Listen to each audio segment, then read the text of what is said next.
बंदी छोड़ सतगुरु रामपाल जी परमेश्वर जी की जय हो। परम पिता परमात्मा सारी सृष्टि के रचनहार, कुल मालिक, असंख्य ब्रह्मांडों के स्वामी, जगत गुरु, तीनों लोकों में प्रवेश करके सब पोषण ले राजा, नाथों के नाथ, देवों के देव, महादेव, सर्वेश्वर, महेश्वर, मृत्युंजय, अजरो अमर, आदि अनादि, सनातनी प्रभु, जगत पिता जगदीश्वर, श्री श्री 1008 की उपाधि के वास्तविक अधिकारी, अकाल मूरत, शब्द स्वरूपी राम वासुदेव, सर्वगतम ब्रह्म, परम पूज्य, प्रथम पूज्य, परम संत, परम पुरुष, परम धनी, परम दयालु, सत्य कबीर, हक्का कबीर, अल्लाहु कबीर, अल्लाहु अकबर, बाखबर, अल्लाह ताला, जगत के तारणहार, जगत के मुक्तिदाता, जगत के जगन्नाथ, हारे के सहारे, हिंदुओं के राम, मुसलमानों के अल्लाह, सिखों के वाहिगुरु, ईसाइयों के मसीह, दया के सागर दयानिधि, करुणा के सागर करुणानिधि, स्वयंभू परिभू, संकट मोचन, कष्ट हरण, मंगल करण, दुख भंजन, अविगत कबीर, निर्विकार निर्विषम परमात्मा, अलय अलेख सतगुरु, आदि अनादि सतगुरु, असली मर्यादा पुरुषोत्तम, असली राम, असली कृष्ण, असली घनश्याम, असली मुरारी, राजाओं के राजा, महाराजाओं के महाराजा, शहंशाहों के शहंशाह, सम्राटों के सम्राट, भगवानों के भगवान, अल्लाहों के अल्लाह, प्रभुओं के प्रभु, मसीहाओं के मसीह, सच्चे वाहिगुरु, बाबाओं के बाबा, पीरों के पीर, सेठों के सेठ, जगत सेठ, सावड़सा सेठ, सर्वगुण संपन्न, अनंत कोटि कलाओं के स्वामी, अनंत कोटि ब्रह्मांडों के नायक, योगियों में महायोगी, ध्यानियों में महाध्यानी, सिद्धों में परम सिद्ध, ज्ञानियों में तत्वज्ञानी, ब्रह्म ज्ञानी, महाज्ञानी, परम ज्ञानी, सर्वश्रेष्ठ ज्ञानी, विज्ञानी, युवा कबीर, समर्थ कबीर, असमवात, अमित ओजा, सच्चे रहनुमा, करीम अल्लाह, सुभान अल्लाह, दुनिया के अंतिम पैगंबर, 8 सितंबर 1951 से गांव धनाना, जिला सोनीपत, हरियाणा, भारतवर्ष की पावन भूमि पे प्रकट रियल कल की भगवान, श्री नारायण साकार हरि, श्री बाबा साहेब, नूर अनंत परमात्मा, सच्चे दरवेश, सच्चे बाखबर, संत श्रोमणी सतगुरु रामपाल जी परमेश्वर जी के चरण कमल में आप और हम सभी भाई बहनों का अनंत कोटि दंडवत प्रणाम। सत्साई भाई और बहनों, बहुत बड़ी दया, बहुत बड़ी मेहर पूज्य गुरुदेव भगवान की, परमेश्वर रामपाल जी की, जिनके शुभ आशीर्वाद से, विशेष आशीर्वाद से हमें उन्हीं के कर कमल से लिखित पवित्र पुस्तक ज्ञान गंगा को समझने का एक मौका मिल रहा है। ये पवित्र पुस्तक ज्ञान गंगा परमेश्वर रामपाल जी के वचनों का, सत्संगों का संग्रह है। इस पवित्र पुस्तक ज्ञान गंगा में जो भी ज्ञान परमेश्वर रामपाल जी ने डाला है, सर्वधर्म शास्त्रों से प्रमाणित है। सुई के नोक रखने जितनी भी जगह आपको इस पुस्तक में कमी निकालने की नहीं मिलेगी। बाकी अपनी आधी अधूरी सोच और अज्ञानता के आधार से भले आप पूरी पुस्तक को भी रिजेक्ट कर सकते हैं, ये आपकी अपनी मर्जी है। भाई और बहनों, आज इस पवित्र पुस्तक के ऊपर हमारा 6 नंबर का वीडियो है। प्रत्येक वीडियो में गुरुदेव भगवान के आशीर्वाद से हमें अध्यात्म के विषय में, भक्ति मार्ग के विषय में, भक्ति और भगवान के विषय में बहुत कुछ जानने और समझने को प्राप्त हो रहा है। भाई और बहनों, आज इस पवित्र पुस्तक पर हमारा टॉपिक सृष्टि रचना को लेकर है। सृष्टि रचना वो कथा है, वो नारायण कथा है, सत्य कथा है, अमर कथा है। इस कथा को समझे बिना आप और हम किसी भी धर्म के, किसी भी धर्म ग्रंथ को नहीं समझ सकते। हम अध्यात्म के निष्कर्ष को नहीं समझ सकते हैं। इसलिए सृष्टि रचना को भक्ति की शुरुआत करने से पहले बारंबार सुनना, पढ़ना, समझना बहुत जरूरी है। परमात्मा प्रेमी आत्माएं प्रथम बार जब इस अमर कथा सृष्टि रचना को सुनेंगी तो उनको लगेगा कि जैसे कोई बनावटी सी बात है, क्योंकि भाई और बहनों, सदियों से हमारे नादान, ज्ञानहीन, तत्व ज्ञानहीन धर्म गुरुओं ने हमें केवल शास्त्र विरुद्ध साधना का ही पाठ पढ़ाया है। हालांकि ये सृष्टि रचना टुकड़ों में हमारे धर्म ग्रंथों में शामिल है, परंतु तत्व ज्ञान के अभाव में हमारे नादान धर्मगुरु हमें सृष्टि रचना के विषय में यथार्थ जानकारी प्रदान नहीं कर पाए। इसलिए हमने शास्त्र विरुद्ध कथाओं को ही सत्य मान लिया, नारायण कथा मान लिया, सत्य कथा मान लिया। भाई और बहनों, सतगुरु रामपाल जी परमेश्वर जी ने बनावटी कथा सुनाने की कोई आवश्यकता नहीं है। अगर इस पृथ्वी पर सत्य कथा होती, अगर सृष्टि रचना का यहाँ पर सबको ज्ञान होता, तो भाई और बहनों, इस परमपिता परमेश्वर को शतलोक से चलकर 8 सितंबर 1951 को गांव धनाना में प्रकट होकर फिर 17 फरवरी 1988 को आदरणीय गरीबदास जी के 12वें पंथ में प्रवेश करके फिर सन 1994 में अपने यथार्थ 13वें कबीर पंथ को शुरू करके ये यथार्थ अमर कथा सृष्टि रचना सुनाने की आवश्यकता नहीं पड़ती। लेकिन इस सृष्टि रचना को सुने बिना, समझे बिना हम भक्ति पर कभी दृढ़ होकर लग ही नहीं सकते, हम कभी अपनी आत्मा का कल्याण करवा ही नहीं सकते। जिस प्रकार किसी भी प्रकार के ताले को खोलने के लिए एक मास्टर की होती है, उसी प्रकार किसी भी धर्म के धर्म ग्रंथ को समझने के लिए, भक्ति मार्ग को समझने के लिए हमें सृष्टि रचना रूपी मास्टर की का प्रयोग करना ही पड़ेगा। तो भाई और बहनों, पूज्य गुरुदेव भगवान के आशीर्वाद से सर्व धर्मशास्त्रों से प्रमाणित सृष्टि रचना को हम समझने का प्रयास करेंगे। आप सभी भाई बहनों ने बहुत ही धैर्य के साथ और निष्पक्ष होकर इस सृष्टि रचना को सुनना है।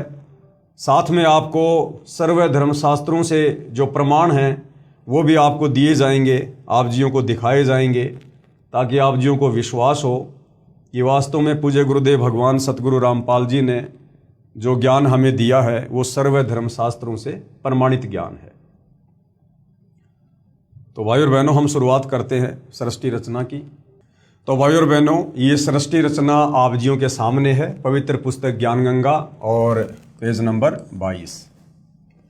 संपूर्ण सृष्टि रचना, सूक्ष्म वेद से निष्कर्ष रूप सृष्टि रचना का वर्णन। यानी ये जो सृष्टि रचना है कि परमात्मा कौन है, कैसा है, कहाँ है, कैसा दिखाई देता है, कैसे वो मिलेगा, ये सारे ब्रह्मांड, ये ग्रह, ये चांद, सूरज, ये सारे प्राणी, ये सब किसने उत्पन्न किए, क्यों उत्पन्न किए, क्या कारण है, क्यों हम यहाँ पर जन्म ले रहे हैं, मर रहे हैं, क्यों हम यहाँ पर गधे, कुत्ते, सूअर बनकर इतने कष्ट उठा रहे हैं, ये सारी जानकारी हमें सृष्टि रचना से मिलेगी। ये सृष्टि रचना थोड़ी थोड़ी हमारे सर्व धर्मों के धर्मशास्त्रों में वर्णित है, परंतु कंप्लीट नहीं है। कंप्लीट सृष्टि रचना को बताने के लिए परमपिता परमेश्वर कबीर साहिब ने स्वयं शतलोक से चलकर गति करके इस काल के 21 ब्रह्मांड में आना पड़ता है और एक संत की भूमिका करनी पड़ती है, तत्वदर्शी संत की भूमिका करनी पड़ती है। तो परमेश्वर जी चारों युगों में आए हैं। ये कबीर परमात्मा सतयुग में सतसुकृत ऋषि के नाम से आए, त्रेता में मुनिंदर ऋषि के नाम से आए, द्वापर में करुणामय ऋषि के नाम से आए और कलयुग में कबीर नाम से आए, जो इनका वैदिक नाम है, इनका वास्तविक नाम है। और परमेश्वर ने रह रहकर आप और हमें सृष्टि रचना का ज्ञान करवाया है। इस आधार से भाई और बहनों, परमेश्वर ने 5वें वेद सूक्ष्म वेद की रचना आज से लगभग 650 साल पहले जब वे बनारस के काशी शहर में आए थे, 120 वर्ष उन्होंने रहकर लीला की थी, अपना ज्ञान समझाया था। तो बाद में आगे चलकर आदरणीय धर्मदास जी के माध्यम से परमेश्वर ने 5वें वेद सूक्ष्म वेद की रचना करवाई थी, जिसको हम कबीर सागर के नाम से जानते हैं, जिसमें कंप्लीट सृष्टि रचना परमेश्वर जी ने लिखवाई थी। लेकिन आगे चलकर काल प्रेरणा से कबीर पंथियों ने सृष्टि रचना में बहुत सारी हेरा फेरी कर दी। उसकी क्षतिपूर्ति को पूरा करने के लिए फिर से परमपिता परमेश्वर कबीर साहिब ने आदरणीय गरीबदास जी के रूप में लगभग 300 वर्ष पहले गांव छुड़ानी, जिला झज्जर, हरियाणा प्रांत में आना पड़ा और उन्होंने 24,000 वाणियों युक्त 5वें वेद सूक्ष्म वेद की एक बार फिर से रचना करवाई। तो सूक्ष्म वेद से निष्कर्ष निकालकर सतगुरु रामपाल जी परमेश्वर जी ने हमें ये सृष्टि रचना दी है, जिसे हमने बहुत ही ध्यानपूर्वक सुनना है। प्रभु प्रेमी आत्माएं प्रथम बार निम्न सृष्टि रचना को पढ़ेंगे तो ऐसे लगेगा जैसे दंत कथा हो। प्रभु प्रेमी आत्माएं, सबके लिए नहीं, सभी लोग भक्ति के अधिकारी नहीं होते हैं, मोक्ष प्राप्ति के अधिकारी नहीं होते हैं। यहाँ गुरुदेव ने शब्द यूज किया है कि प्रभु प्रेमी आत्माएं, जो परमात्मा प्रेमी आत्मा है, जिनको परमात्मा की प्राप्ति की चाहत सदियों से रही है, युगों से रही है, उन आत्माओं के विषय में यहाँ पर बात की जा रही है। क्योंकि परमात्मा प्रेमी आत्माएं परमात्मा की तलाश में, परमात्मा की खोज में, मंदिर में, मस्जिद में, चर्च में, गुरुद्वारों में, साधु संतों के डेरों में, आश्रमों में भटकती ही रहती हैं। और वहाँ जाने के कारण उन्हें वो अमर कथा सुनने को नहीं मिलती है, वो सत्यनारायण कथा सुनने को नहीं मिलती है। उनको तरह तरह की बनावटी बातें अध्यात्म के विषय में बताई जाती हैं, और वो आत्माएं बार बार सभी धर्मगुरुओं से एक जैसी दंत कथा सुनकर ये मान लेती हैं कि वास्तव में यही सच्चा ज्ञान होगा। और जब परमपिता परमात्मा इस धरती पर तत्वदर्शी संत के रूप में प्रकट होकर जब वास्तविक सत्यनारायण कथा सुनाते हैं, सृष्टि रचना सुनाते हैं, तो उन आत्माओं के दिलो दिमाग में जो अज्ञान घर कर चुका होता है, उस अज्ञान आधार से फिर उन आत्माओं को लगता है कि ये जो सृष्टि रचना हमें अब सुनाई जा रही है, ये हमें बनावटी सी लग रही है, इसमें हमें कोई सच्चाई नहीं लग रही है, ये तो कोई दंत कथा जैसी लग रही है, क्योंकि आज से पहले हमने कभी इस कथा को किसी भी धर्मगुरु से नहीं सुना है। तो भाइयों और बहनों, जिस कथा को आज से पहले हमने किसी भी धर्मगुरु से नहीं सुना है, उस सत्य कथा को सुनाने के लिए ही परमात्मा सतलोक से चलकर पृथ्वी पर आते हैं। तो प्रथम बार आप जियों को ऐसा लग सकता है कि ये तो बनावटी सी कथा है, हमने पहले कभी सुनी नहीं है। परंतु जब आप इस बनावटी सी दिखाई देने वाली कथा को, अगर आप हिंदू हैं तो हिंदू धर्मशास्त्रों से प्रमाणित होता देखेंगे, वेदों से, गीता जी से, पुराणों से। अगर आप मुसलमान धर्म से हैं तो आप कुरान शरीफ से, कुरान मजीद से, तौरेत से, जबूर से, इंजिल से आप इस सृष्टि रचना को प्रमाणित होते देखेंगे।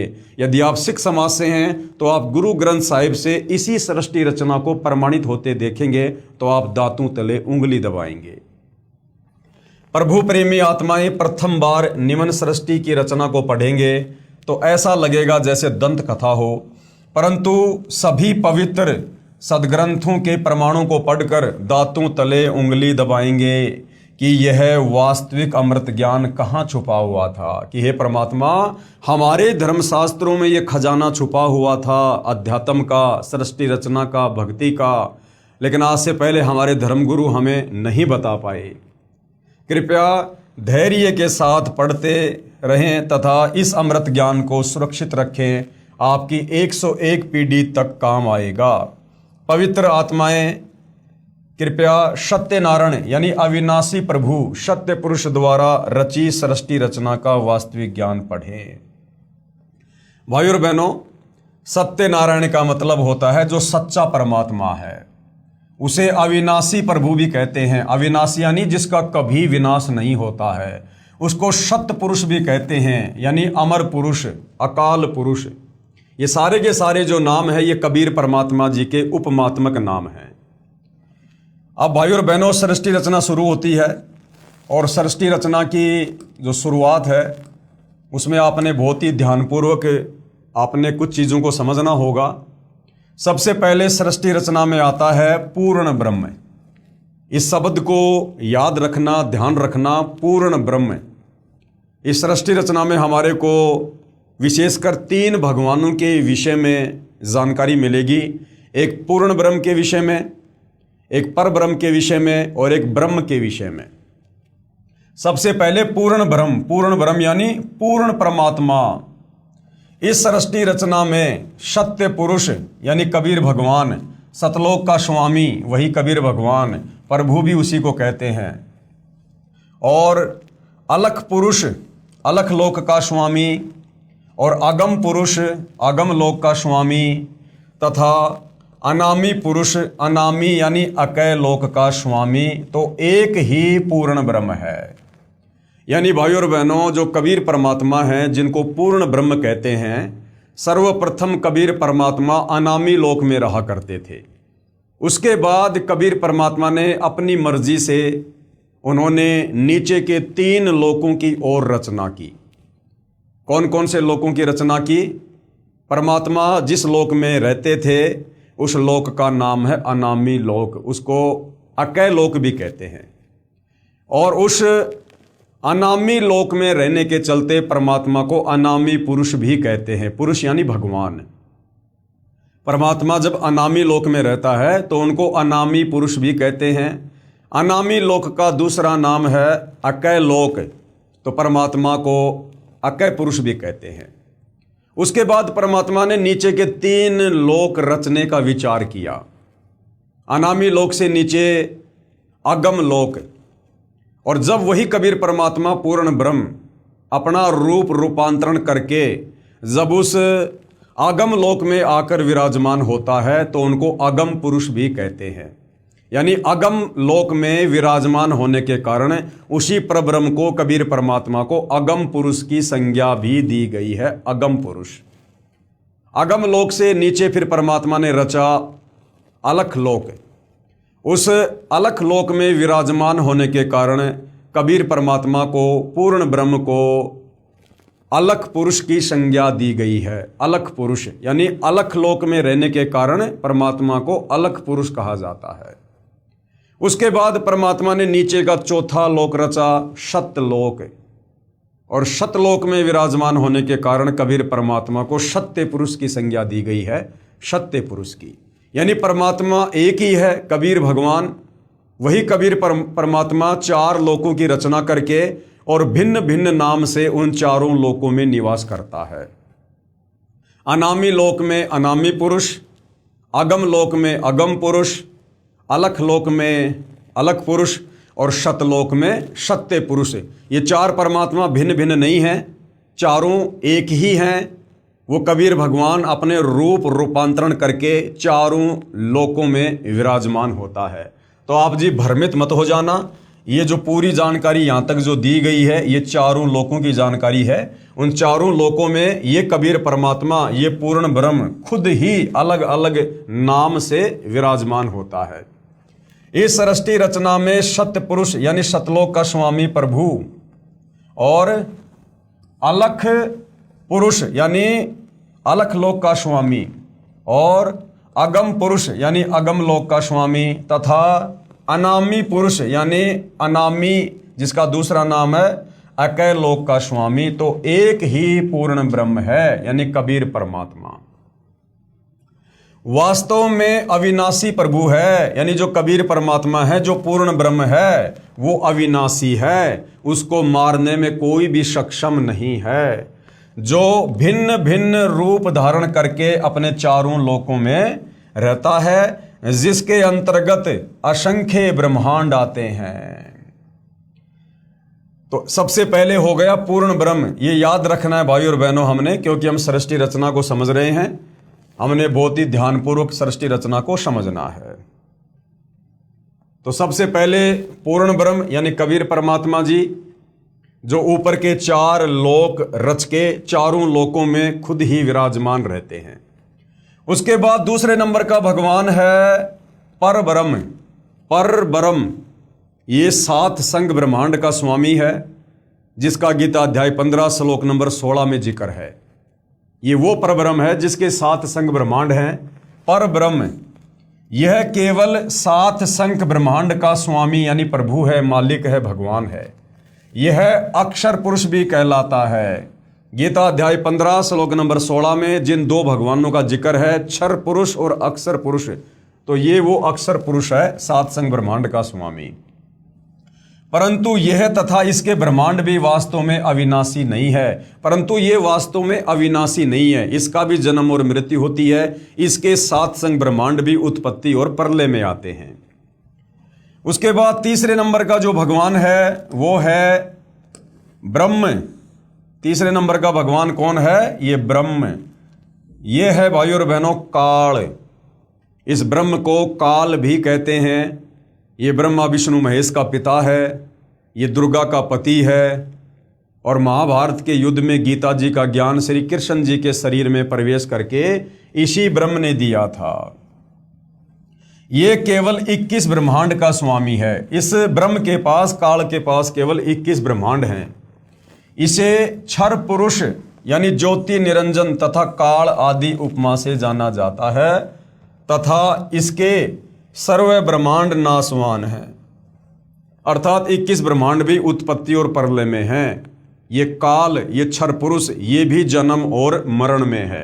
तो विशेषकर भाइयों और बहनों, यदि हमने सृष्टि रचना को समझना है तो हमने इन 3 भगवानों के विषय में पूरी जानकारी होनी चाहिए।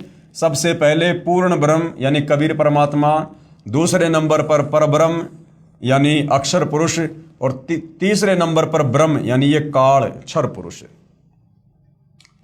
उपरोक्त तीनों पुरुषों यानी भगवानों, प्रभुओं का प्रमाण पवित्र श्रीमद् भगवद गीता अध्याय 15 श्लोक नंबर 16 और 17 में भी है। इन तीनों भगवानों का जिक्र गीता जी अध्याय 15 श्लोक नंबर 16 और 17 में स्पष्ट है, आपको आगे दिखाएंगे।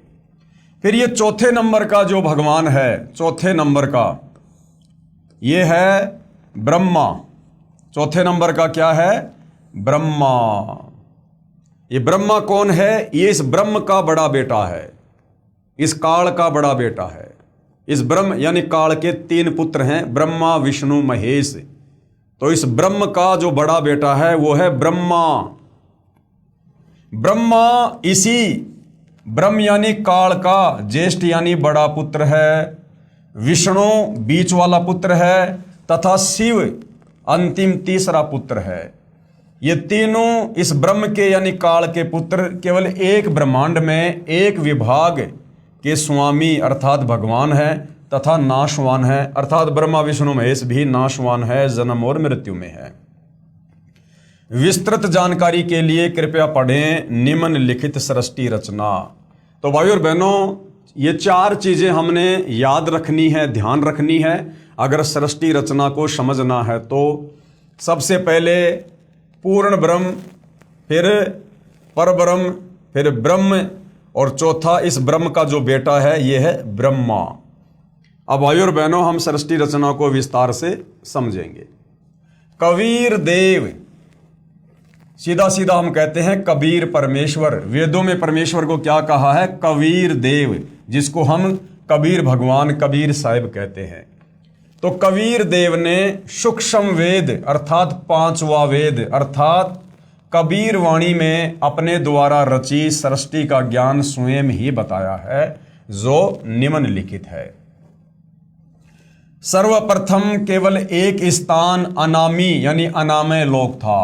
सबसे पहले क्या था? केवल एक स्थान था, एक ही जगह थी, एक ही धाम था, अनामी लोक, जिसको अनामय लोक भी कहते हैं, जिसको अकय लोक भी कहते हैं। कबीर परमात्मा जी वहीं रहा करते थे। सर्वप्रथम केवल एक स्थान अनामी अनामय लोक था। ना ये क्षर पुरुष था, ना ये अक्षर पुरुष था, ना ये काल था, ना काल के तीनों बेटे थे, ना ये 21 ब्रह्मांड था, ना ये चांद सितारे थे, ना ये परब्रह्म था, ना धर्मराज था, ना दुर्गा थी, कुछ नहीं था।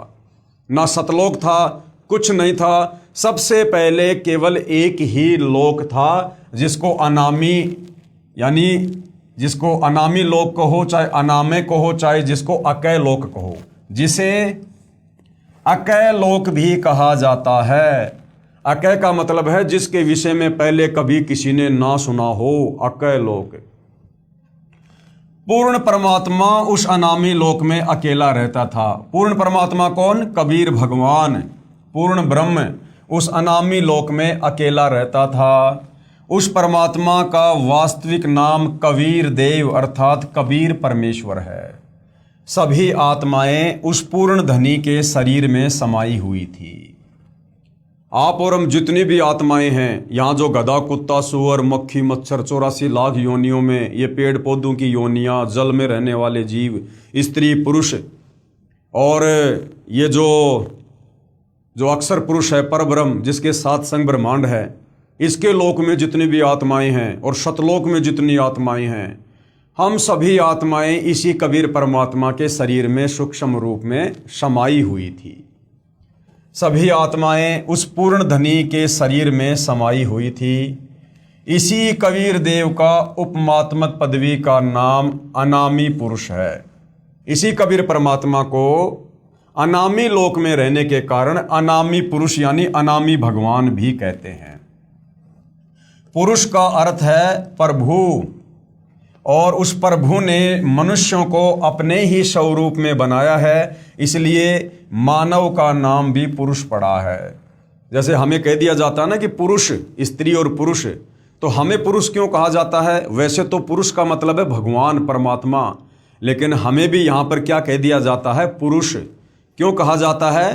क्योंकि हमें उसी कबीर परमात्मा जी ने, जो वास्तव में पुरुष है, एकमात्र सारी सृष्टि में पुरुष तो वही है, बाकी सब उसकी आत्मा है, तो उसी कबीर पुरुष ने आप और हमें अपने वचन से उत्पन्न किया, इसलिए हमें भी यहाँ पर पुरुष कहा जाता है। लेकिन असल में पुरुष वो कबीर परमात्मा ही है। प्रभु ने मनुष्यों को अपने ही स्वरूप में बनाया है, इसलिए मानव का नाम भी पुरुष ही पड़ा है। अनामी पुरुष के एक रोम यानी शरीर के बाल का प्रकाश।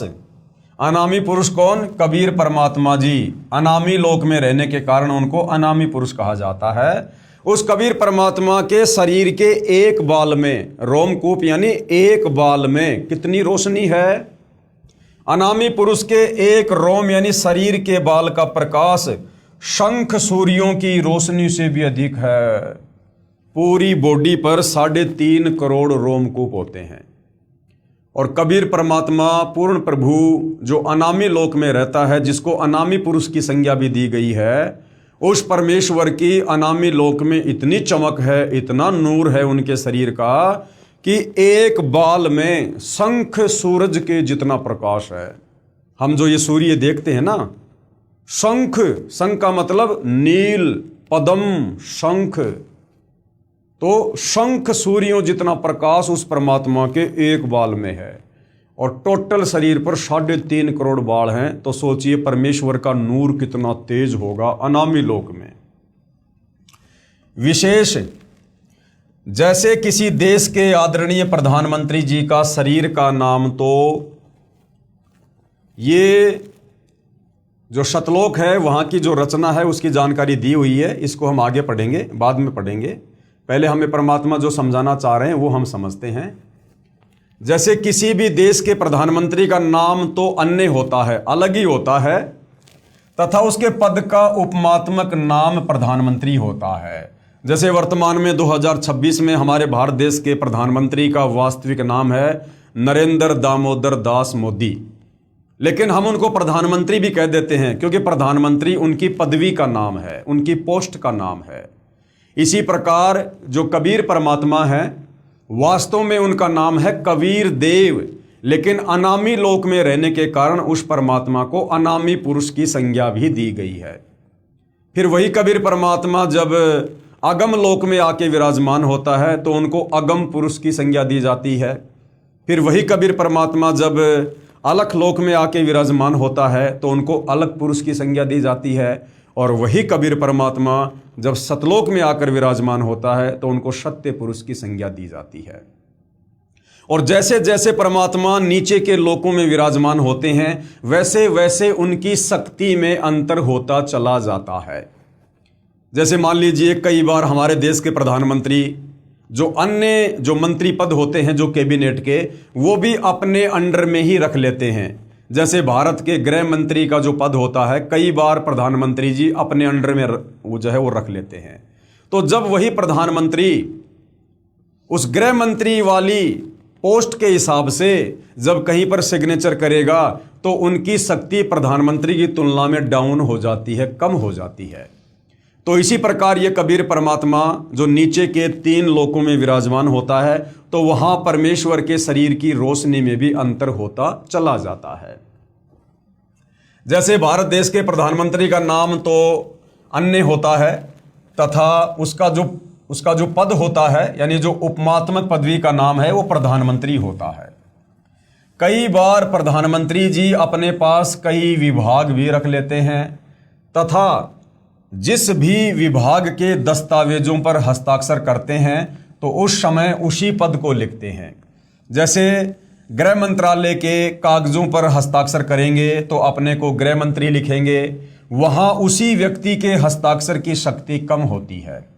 इसी प्रकार कबीर परमेश्वर यानी कबीर देव की रोशनी में अंतर भिन्न भिन्न लोकों में होता जाता है। ठीक इसी प्रकार पूर्ण परमात्मा कबीर देव, कबीर परमेश्वर नीचे के 3 और लोकों में, यानी जो अगम लोक है, अलख लोक है और शतलोक है, उसकी रचना शब्द यानी वचन से की। कबीर परमात्मा ने नीचे के 3 लोकों की रचना शब्द से, अपने वचन से की। अगम लोक की रचना, अलख लोक की रचना और शतलोक की रचना। ठीक इसी प्रकार पूर्ण परमात्मा कबीर देव यानी कबीर परमेश्वर ने नीचे के 3 और लोकों की, अगम लोक की, अलख लोक की, शतलोक की रचना शब्द यानी वचन से की। यही पूर्ण ब्रह्म यानी यही कबीर परमात्मा, कबीर देव, कबीर परमेश्वर ही आगम लोक में प्रकट हुआ। अनामी लोक से वो कबीर परमात्मा खुद ही उस आगम लोक की रचना करके उसमें जो है प्रकट हुआ, तथा कबीर देव, कबीर परमेश्वर अगम लोक का भी स्वामी है, क्योंकि उसी परमात्मा ने अगम लोक को रचा, तथा वहां इनका उपमात्मक पदवी का नाम अगम पुरुष। अगम लोक में आकर विराजमान होने के कारण उसी कबीर परमात्मा का क्या नाम विख्यात हुआ? अगम पुरुष, अर्थात अगम प्रभु। इसी अगम परमात्मा का मानव सदृश से शरीर बहुत तेजोमय है, जिसके एक रोम यानी शरीर के एक बाल की रोशनी खरब सूर्य की रोशनी से भी अधिक है। यानी वही कबीर परमात्मा जो अनामी लोक में बैठा होता है, वही कबीर परमात्मा जब नीचे के अगम लोक की रचना करता है और जब अगम लोक में सिंहासन पर विराजमान होता है तो उनके शरीर का प्रकाश कुछ हल्का हो जाता है। अनामी लोक में परमात्मा के एक रोमकूप की रोशनी शंख सूर्यों जितनी, और अगम लोक में उस परमात्मा के एक रोमकूप की रोशनी खरब सूर्य जितनी हो जाती है, जिसके एक रोम यानी शरीर के बाल की रोशनी खरब सूर्य की रोशनी से भी अधिक है। उसके बाद यही पूर्ण परमात्मा कबीर देव यानी कबीर साहेब, कबीर परमेश्वर जब अलख लोक में प्रकट हुआ तथा स्वयं ही अलख लोक का भी स्वामी है, तथा उपमात्मक पदवी का नाम अलख पुरुष भी इसी परमेश्वर का है। अगम लोक के बाद परमात्मा ने नीचे के लोक की रचना की, जिसको अलख लोक कहते हैं। उस अलख लोक में जब वही कबीर परमात्मा आकर सिंहासन पर विराजमान होता है तो उनको अलख पुरुष की संज्ञा दी जाती है और उनके शरीर की रोशनी में भी अंतर हो जाता है। तथा इस पूर्ण प्रभु का मानव सदृश से शरीर तेजोमय, स्वयं ज्योति, स्वयं प्रकाशित है। एक रोम यानी शरीर के एक बाल की रोशनी अरब सूर्यों के प्रकाश से भी ज्यादा है। और उसके बाद जब यही कबीर परमात्मा नीचे के चौथे लोक शतलोक में आकर विराजमान होता है, यही पूर्ण प्रभु शतलोक में प्रकट हुआ तथा शतलोक का भी अधिपति यही है। इसलिए इसी का उपमात्मक पदवी का नाम सत्य पुरुष यानी अविनाशी प्रभु है। नीचे के चौथे लोक शतलोक में आकर विराजमान होने के कारण परमेश्वर को सत्य पुरुष की संज्ञा दी जाती है। और इसी का नाम अकाल मूर्ति यानी इसी कबीर परमात्मा को अकाल मूर्ति भी कहते हैं, शब्द स्वरूपी राम भी कहते हैं, पूर्ण ब्रह्म भी कहते हैं, परम अक्षर ब्रह्म आदि भी कहते हैं। इसी सत्य पुरुष यानी कबीर देव, कबीर प्रभु का मानव सदृश से शरीर तेजोमय है, जिसके एक रोम यानी एक शरीर के बाल का प्रकाश करोड़ सूर्यों तथा इतने ही चंद्रमाओं के प्रकाश से भी अधिक है। इस कबीर देव यानी कबीर प्रभु ने सत्य पुरुष रूप में प्रकट होकर कहाँ? शतलोक में उसी कबीर परमात्मा ने सत्य पुरुष रूप में प्रकट होकर शतलोक में विराजमान होकर प्रथम शतलोक में अन्य रचना की। सबसे पहले परमात्मा ने शतलोक में सृष्टि की रचना की शुरुआत की। एक शब्द यानी एक वचन से 16 द्वीपों की रचना की। उस शतलोक की धरती पर परमात्मा ने एक वचन उच्चारण करके 16 द्वीप बना दिए, 16 जगह बना दी। फिर 16 शब्दों से 16 पुत्रों की उत्पत्ति की। फिर परमात्मा ने 16 शब्द उच्चारण किए और 16 शब्दों से परमात्मा ने अपने 16 पुत्रों की उत्पत्ति की और अपने 16 पुत्रों को एक एक द्वीप दे दिया। यानी एक शब्द वचन से 16 द्वीपों की रचना की, फिर 16 शब्दों से 16 पुत्रों की उत्पत्ति की, फिर एक मानसरोवर की रचना की जिसमें अमृत भरा। अमृत यानी जैसे हम यहाँ कहते हैं ना मीठा पानी, ऐसे वहां पर परमात्मा ने अमृत भर दिया उस मानसरोवर में। 16 पुत्रों के नाम हैं कूरम, ज्ञानी, विवेक, तेज, सहज, संतोष, श्रुति, आनंद, क्षमा, निष्काम, जलरंगी, अचिंत, प्रेम, दयाल, धैर्य और योग संतायन, जिन्हें योग जीत भी कहा जाता है। योग जीत भी इन्हीं का नाम है। तो परमेश्वर ने 16 शब्दों से फिर 16 पुत्रों की उत्पत्ति की और सभी पुत्रों को एक एक द्वीप दे दिया।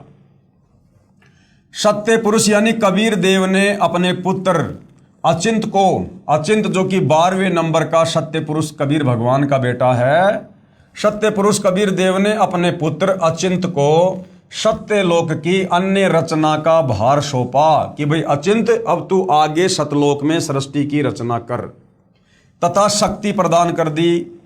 अचिंत ने अक्षर पुरुष यानी पर ब्रह्म की शब्द से उत्पत्ति की। अचिंत ने क्या किया? जो शक्ति परमात्मा ने दी थी उस शब्द शक्ति से अचिंत ने सृष्टि रचना में सहयोग के लिए एक आत्मा उत्पन्न की, जिसको क्या कहा जाता है? पर ब्रह्म। पर ब्रह्म कहो या अक्षर पुरुष कहो, जो गीता अध्याय 15 श्लोक नंबर 16 में अक्षर पुरुष कहा गया है, ये वही अक्षर पुरुष है जिसको पर ब्रह्म भी कहते हैं। अचिंत ने अक्षर पुरुष यानी पर ब्रह्म की शब्द से उत्पत्ति की तथा कहा कि मेरी मदद करना। अक्षर पुरुष नहाने के लिए स्नान करने मानसरोवर पर चला गया, वहां आनंद आया तथा सो गया, लंबे समय तक बाहर नहीं आया। तब अचिंत की प्रार्थना पर अक्षर पुरुष को नींद से जगाने के लिए कबीर देव, कबीर परमेश्वर ने उसी मानसरोवर से कुछ अमृत जल लेकर एक अंडा बनाया तथा उस अंडे में एक आत्मा प्रवेश की तथा अंडे को मानसरोवर के अमृत जल में छोड़ा। जब काफी समय बीत गया तो कबीर परमात्मा जी ने अचिंत से कहा कि भाई अचिंत, आप सृष्टि रचना क्यों नहीं रच रहे? तो अचिंत ने कहा कि भगवान, मैंने एक आत्मा उत्पन्न की थी अक्षर पुरुष को, पर ब्रह्म को सहयोगी के लिए, लेकिन वो तो मानसरोवर में जाकर सो गया और वो तो वहां से उठ नहीं पा रहा है। हे परमात्मा, आप उसे निंद्रा से उठाइए। तो कबीर परमात्मा जी ने उसी मानसरोवर से थोड़ा सा जल अपने हाथ में लिया, अपनी वचन शक्ति से एक अंडा बनाया, उस अंडे में एक आत्मा प्रवेश की, उस आत्मा को उस मानसरोवर के जल में छोड़ दिया। अंडे की गड़गड़ाहट से अक्षर पुरुष की निंद्रा भंग हो गई। जब वो अंडा मानसरोवर के अंदर छोड़ा गया तो अंडे की गड़गड़ाहट की आवाज से अक्षर पुरुष यानी परब्रह्म की निंद्रा भंग हो गई। उसने अंडे को क्रोध से देखा, जिस कारण से अंडे के 2 भाग हो गए, यानी अंडा फूट गया। उसमें से ज्योति निरंजन, जिसको क्षर पुरुष भी कहते हैं, वो निकला, जो आगे चलकर काल कहलाया। उस अंडे में से कौन आत्मा निकली? क्षर पुरुष, जिसको आगे चलकर काल की संज्ञा दी गई है। यही ब्रह्मा विष्णु महेश का पिता, दुर्गा का पति, 21 ब्रह्मांड का नकली भगवान, जिसके जाल में आप और हम सभी फंसे पड़े हैं, इसकी उसी अंडे से उत्पत्ति कबीर भगवान ने सतलोक में की थी। उसमें से ज्योति निरंजन क्षर पुरुष निकला, जो आगे चलकर काल कहलाया। इसका वास्तविक नाम कैल है, कैल, और साधारण भाषा में हम इसको काल कह देते हैं। तब सत्य पुरुष यानी कबीर देव ने आकाशवाणी की कि आप दोनों बाहर आ जाओ, कि भाई क्षर पुरुष और अक्षर पुरुष आप दोनों बाहर आ जाओ तथा अचिंत के द्वीप में रहो। और उनको क्या आज्ञा दे दी कि तुम दोनों, काल और ये परब्रह्म, क्षर पुरुष और अक्षर पुरुष, तुम दोनों अचिंत के लोक में रहो, तुम तीनों एक साथ रहो। आज्ञा पाकर अक्षर पुरुष तथा क्षर पुरुष यानी काल दोनों अचिंत के द्वीप में रहने लगे। बच्चों की नालायकी उन्हीं को दिखाई कि कहीं फिर प्रभुता की तड़फ ना बन जाए, क्योंकि भाई और बहनों, जीव जीव ही होता है और परमात्मा परमात्मा ही होता है। जीव चाहे परमात्मा के 16 पुत्र क्यों ना है, वो भी जीव कैटेगरी में है। तो परमेश्वर ने पहले ही सृष्टि रचना का भार अपने पुत्र अचिंत को सौंपकर और उसकी असमर्थता शतलोक में अपने सभी उन पुत्रों को दिखाकर ये साबित कर दिया कि आगे तुम मेरे द्वारा की गई किसी भी रचना में टांग मत अड़ाना। जो काम परमात्मा कर सकता है वो जीव नहीं कर सकता है। बच्चों की नालायकी उन्हीं को दिखाई कि कहीं फिर प्रभुता की तरफ ना बन जाए, क्योंकि समर्थ बिन कार्य सफल नहीं होता। फिर पूर्ण धनी कबीर देव ने सर्व रचना स्वयं की। उसके बाद परमात्मा ने सतलोक में जो भी रचना करनी थी वो उन्होंने स्वयं अपनी वचन शक्ति से की। अपनी शब्द शक्ति से एक राजेश्वरी, जिसको राष्ट्री भी कहते हैं, शक्ति उत्पन्न की, जिससे सभी ब्रह्मांडों को स्थापित किया। इसी को पराशक्ति परानंदनी भी कहते हैं, जो सभी सिद्धियों की स्वामी है। पूर्ण ब्रह्म ने यानी कबीर भगवान ने सर्व आत्माओं को अपने ही अंदर से अपनी वचन शक्ति से अपने मानव शरीर सदृश से उत्पन्न किया। उसके बाद कबीर देव जी ने हम सभी आत्माओं को, जितने भी आत्माएं ब्रह्मांडों में हैं, काल के ब्रह्मांड में, अक्षर पुरुष के ब्रह्मांड में, शतलोक में, सभी आत्माओं को परमात्मा ने अपने शरीर से अपनी वचन शक्ति से उत्पन्न किया और अपने जैसे मानव सदृश से रूप में उत्पन्न किया। प्रत्येक हंस आत्मा का परमात्मा जैसा ही शरीर रचा, जिसका तेज 16 सूर्यों जैसा मानव सदृश है। और प्रत्येक आत्मा के शरीर का जो तेज था, जो रोशनी थी, वो 16 सूर्यों जितना था। जैसे सूरज है यहाँ पर, ऐसे ऐसे 16 सूर्यों जितना तेज सतलोक में प्रत्येक आत्मा के शरीर का है। परंतु परमेश्वर के शरीर के एक रोमकूप का प्रकाश करोड़ों सूर्यों से भी ज्यादा है। लेकिन कबीर परमात्मा के शरीर का प्रकाश, आप और हम हंस आत्माएं जो सतलोक में थी, उनके शरीर के प्रकाश से कोई असंख्यों गुना ज्यादा प्रकाश है। बहुत समय उपरांत क्षर पुरुष यानी जो काल ज्योति निरंजन, जिसको परमात्मा ने अंडे में प्रवेश करके और अक्षर पुरुष को जगाने के लिए मानसरोवर के जल में छोड़ा था, जिसको क्षर पुरुष की संज्ञा दी गई है, जिसको काल भी कहा जाता है। तो काफी समय उपरांत उस क्षर पुरुष, उस काल के मन में एक खरपतवार आई। क्या खरपतवार आई? काफी समय उपरांत क्षर पुरुष यानी ज्योति निरंजन ने सोचा कि हम तीनों, कौन?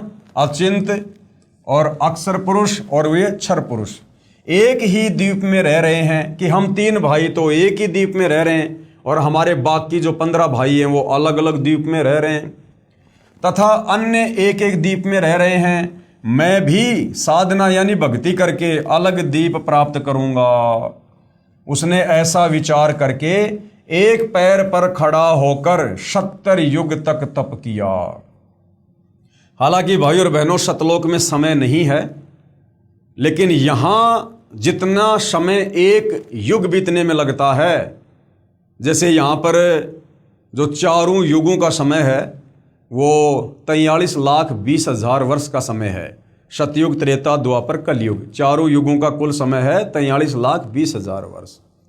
ऐसे ऐसे 70 युग तक, इतने समय तक उस काल ने, ज्योति निरंजन ने, क्षर पुरुष ने सतलोक में अलग से भूमि प्राप्त करने के लिए, जगह प्राप्त करने के लिए उसने एक पैर पर खड़ा होकर तप करना शुरू कर दिया। अब आगे गुरुदेव भगवान क्या समझा रहे हैं?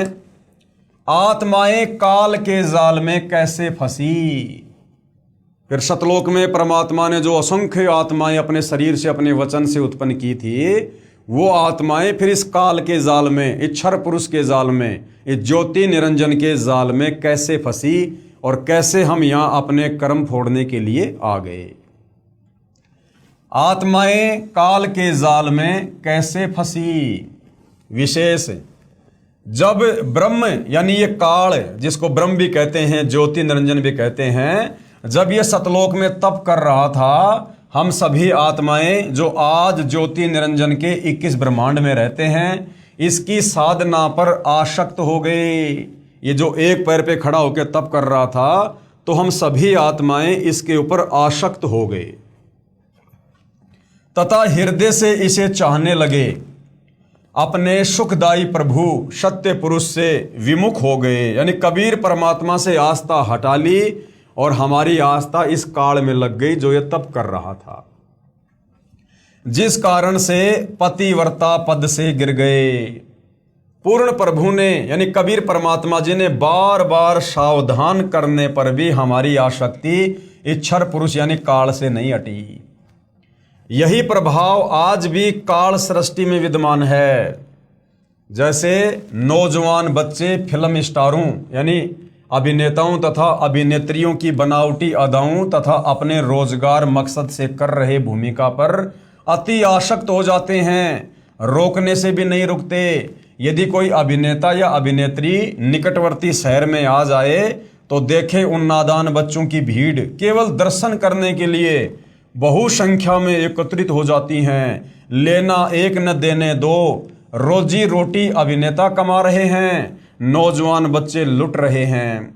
माता पिता कितना ही समझाएं किंतु बच्चे नहीं मानते, कहीं न कहीं कभी न कभी लुक छिप कर जाते ही रहते हैं। इसी प्रकार कबीर परमात्मा जी ने हमें सतलोक में बहुत सावधान किया, बार बार आकाशवाणी की कि बच्चों ये अपने कर्म फोड़ रहा है, ये जो काल है जो तप कर रहा है ये मनमानी कर रहा है, तुम इसके ऊपर ध्यान मत दो, तुम आराम से रहो, तुम्हारे पास में किस चीज़ की कमी है। हम ऊपर से तो सावधान हो गए परंतु अंदर से जो चाहत थी वो हमारी काल से नहीं हटी, तो हम पतिव्रता पद से नीचे गिर गए।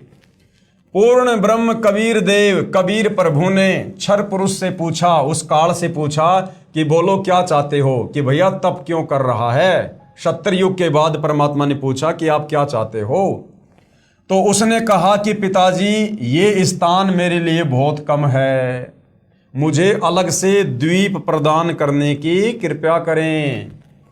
तो हक्का कबीर यानी सत्य कबीर ने उसे 21 ब्रह्मांड प्रदान कर दिए। कितने ब्रह्मांड प्रदान कर दिए? 21 ब्रह्मांड प्रदान कर दिए। कुछ समय उपरांत ज्योति निरंजन ने सोचा इसमें कुछ रचना करनी चाहिए कि भाई मैंने परमात्मा से ये खाली प्लाट तो ले लिए, अब इसमें कुछ कंस्ट्रक्शन करना चाहिए, कुछ रचना भी करनी चाहिए। खाली ब्रह्मांड यानी प्लाट किस काम के, ये विचार करके 70 युग तप करके पूर्ण परमात्मा कबीर देव कबीर प्रभु से रचना सामग्री भी यानी उसने रचना सामग्री की याचना की। सत्य पुरुष ने उसे 3 गुण तथा 5 तत्व प्रदान कर दिए। 3 गुण कौन से? रजगुण, सतगुण, तमगुण और 5 तत्व है अग्नि, पृथ्वी, जल, आकाश और वायु। ये 3 गुण और 5 तत्व परमात्मा जी ने उस काल को प्रदान कर दिए, जिससे ब्रह्म यानी ज्योति निरंजन ने अपने ब्रह्मांडों में कुछ रचना की। फिर सोचा कि इसमें जीव भी होने चाहिए, अकेले का दिल नहीं लगता।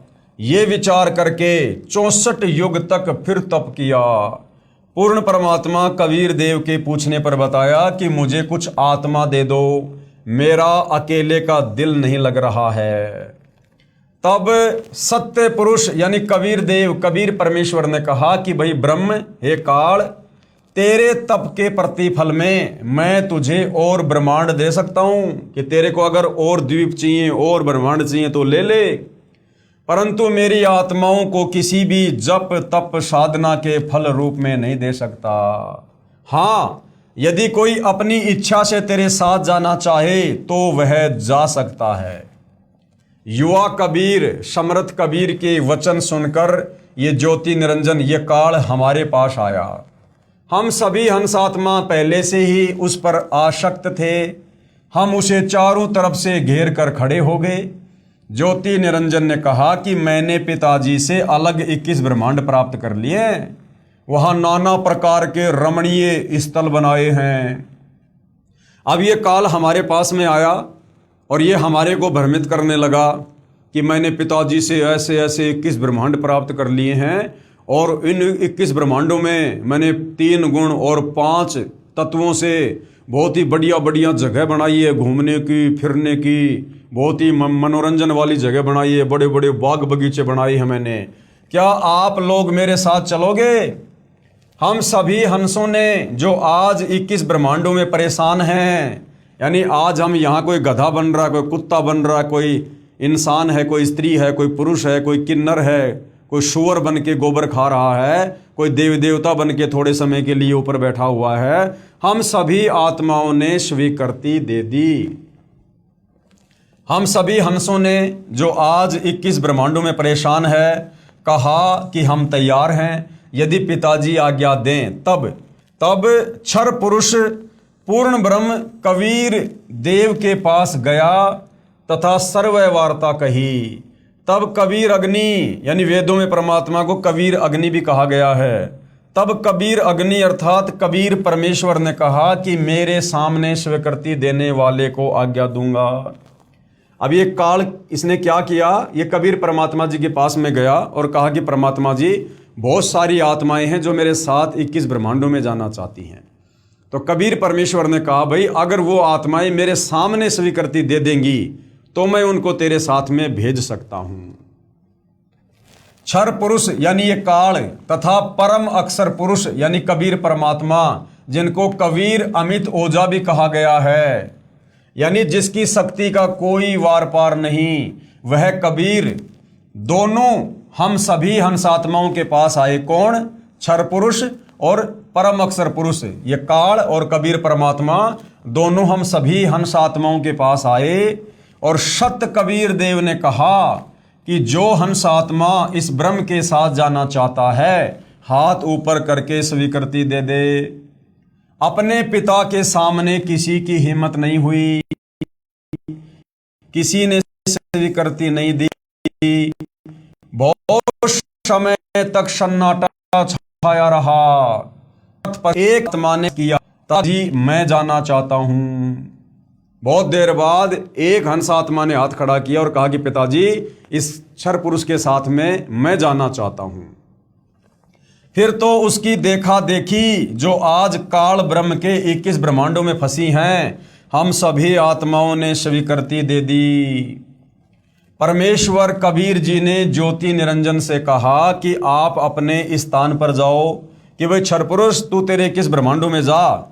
जिन्होंने तेरे साथ जाने की स्वीकृति दी है, मैं उन सभी हंस आत्माओं को आपके पास भेज दूंगा। ज्योति निरंजन अपने 21 ब्रह्मांडों में चला गया। उस समय तक यह 21 ब्रह्मांड सतलोक में ही थे, यानी सतलोक के ही एक कोने में परमात्मा ने इसको 21 ब्रह्मांड दिए थे।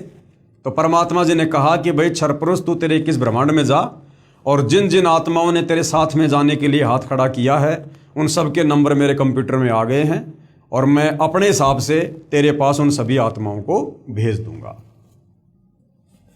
तत्पश्चात पूर्ण ब्रह्म ने यानी कबीर परमात्मा जी ने सर्वप्रथम स्वीकृति देने वाले हंस को लड़की का रूप दिया। जिसने सबसे पहले काल के 21 ब्रह्मांड में जाने के लिए हाथ खड़ा किया था, परमात्मा ने उसको एक सुंदर लड़की का रूप दिया। परंतु स्त्री इंद्री नहीं रची, लेकिन उसको जनेंद्री नहीं लगाई। तथा सर्व आत्माओं को जिन्होंने ज्योति निरंजन यानी ब्रह्म के साथ जाने की सहमति दी थी, उस लड़की के शरीर में प्रवेश कर दिया। सूक्ष्म रूप में परमात्मा ने बाकी सभी आत्माओं को जिन्होंने हाथ खड़े किए थे, उस प्रथम हाथ खड़ा करने वाले हंस के, जिसको परमात्मा ने लड़की का रूप बना दिया था, उसके अंदर प्रवेश कर दिया। उस लड़की के शरीर में प्रवेश कर दिया तथा उसका नाम आस्ट्रा, उसका नाम क्या रखा परमात्मा ने? जिसने सबसे पहले हाथ खड़ा किया था, जिसका परमात्मा ने सुंदर लड़की का रूप बनाया, उसका नाम आस्ट्रा यानी आदि माया, जिसको प्रकृति देवी भी कहते हैं गीता जी में, जिसको हम दुर्गा देवी कहते हैं। दुर्गा शेरा वाली, इस शेरा वाली दुर्गा ने सबसे पहले सतलोक में हाथ खड़ा किया था। दुर्गा ये आगे जाके कहलाई है। सतलोक में केवल ही एक ये हंस आत्मा था, जिसका परमात्मा ने आगे चलकर लड़की का रूप बनाया, और फिर आगे चलकर इसका नाम दुर्गा पड़ा। तथा सत्य पुरुष यानी कबीर देव जी ने कहा कि बेटी, मैंने तेरे को शब्द शक्ति प्रदान कर दी है। जितने जीव ये ब्रह्म कहे आप उत्पन्न कर देना। पूर्ण ब्रह्म कबीर देव यानी कबीर साहेब अपने पुत्र सहजदास के द्वारा प्रकृति को क्षर पुरुष के पास भिजवा दिया, और कबीर परमात्मा जी ने क्या किया, अपने पुत्र सहज दास के माध्यम से उस दुर्गा को, जिसको युवा लड़की का रूप दिया था, उस ज्योति निरंजन काल ब्रह्म के पास 21 ब्रह्मांड में भेज दिया कि भाई सहजदास अपनी बहन को क्षर पुरुष के पास में छोड़ के आ जा और उसको कह देना कि पिताजी ने सभी आत्माओं को इसके शरीर में डाल दिया है सूक्ष्म रूप में, और तू जितनी आत्मा कहेगा ये अपनी वचन शक्ति से, अपने शब्द से उत्पन्न कर देगी युवा शरीर में लड़का या लड़की। सहजदास जी ने ज्योति निरंजन को बताया कि पिताजी ने इस बहन के शरीर में उन सभी आत्माओं को प्रवेश कर दिया है जिन्होंने आपके साथ जाने की सहमति व्यक्त की थी, तथा इसको पिताजी ने वचन शक्ति प्रदान की है। आप जितने जीव चाहोगे प्रकृति यानी ये दुर्गा अपने शब्द से उत्पन्न कर देगी। ये कहकर सहजदास वापस अपने द्वीप में आ गया। अब आगे क्या होता है भाइयों और बहनों, फिर बात कहाँ बिगड़ती है, क्यों परमात्मा ने फिर इस क्षर पुरुष को और इस दुर्गा को हम सभी आत्माओं सहित शतलोक से 16 शंख कोश की दूरी पर यहाँ 21 ब्रह्मांड में भेज दिया। अब युवा होने के कारण लड़की का रंग रूप निखरा हुआ था। ब्रह्म यानी काल के अंदर विषय वासना उत्पन्न हो गई तथा प्रकृति देवी के साथ अभद्र गतिविधि प्रारंभ की, यानी छेड़छाड़ करने लगा। तब दुर्गा ने कहा कि ज्योति निरंजन, मेरे पास पिताजी की प्रदान की हुई शब्द शक्ति है, आप जितने प्राणी कहोगे मैं वचन से उत्पन्न कर दूंगी। आप मैथुन परंपरा शुरू मत करो, आप भी उसी परमात्मा के शब्द से, अंडे से उत्पन्न हुए हो तथा मैं भी उसी परमात्मा के वचन से ही बाद में उत्पन्न हुई हूं। आप मेरे बड़े भाई हो, बहन भाई का ये योग महापाप का कारण बनेगा। परंतु ज्योति निरंजन ने प्रकृति देवी की एक भी प्रार्थना नहीं सुनी तथा अपनी शब्द शक्ति द्वारा नाखूनों से स्त्री इंद्री यानी भग प्रकृति को लगा दी तथा बलात्कार करने की ठानी। उसी समय दुर्गा ने अपनी इज्जत रक्षा के लिए कोई और चारा ना देख सूक्ष्म रूप बनाया तथा ज्योति निरंजन के खुले मुख के द्वारा पेट में प्रवेश करके पूर्ण ब्रह्म कबीर देव से अपनी रक्षा के लिए याचना की। जब काल विषय वासनाओं के अंतर्गत आ गया और उसने गलत गतिविधि करनी शुरू कर दी दुर्गा के रूप रंग को देखकर, तो दुर्गा ने कहा कि भैया हम आपस में भाई बहन हैं, हम एक ही परमात्मा के वचन से उत्पन्न हैं और भाई बहन का ये शारीरिक मिलन ये महापाप होता है। लेकिन वो कहाँ सुनने वाला था। और जैसे ही उसने आलिंगन करने के लिए, चुंबन के लिए अपना मुंह खोला, उसी समय दुर्गा ने अपनी यानी जो परमात्मा ने उसको जो वचन शक्ति दी थी, जो सिद्धियां उसको दी थी, उसने सूक्ष्म रूप बनाया और सूक्ष्म रूप बनाकर उस ज्योति निरंजन के मुख के माध्यम से उसके पेट में प्रवेश कर गई और वहां बैठकर उसने अपने पिताजी कबीर भगवान से अपनी इज्जत रक्षा की प्रार्थना की। उसी समय कबीर देव अपने पुत्र योग संताइन अर्थात जोगजीत का रूप बनाकर वहां प्रकट हुए तथा उस कन्या को यानी उस दुर्गा को ब्रह्म के पेट से बाहर निकाला तथा कहा कि ज्योति निरंजन, आज से तेरा नाम काल होगा। उस दिन से इस क्षर पुरुष का नाम परमात्मा ने क्या रख दिया, काल, कि आज से तेरा नाम काल होगा।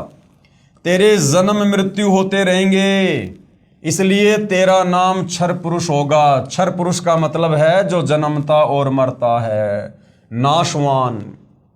1,00,000 मानव शरीरधारी प्राणियों को प्रतिदिन खाया करेगा और 1,25,00,000 उत्पन्न किया करेगा। आप दोनों को 21 ब्रह्मांड सहित निष्कासित किया जाता है।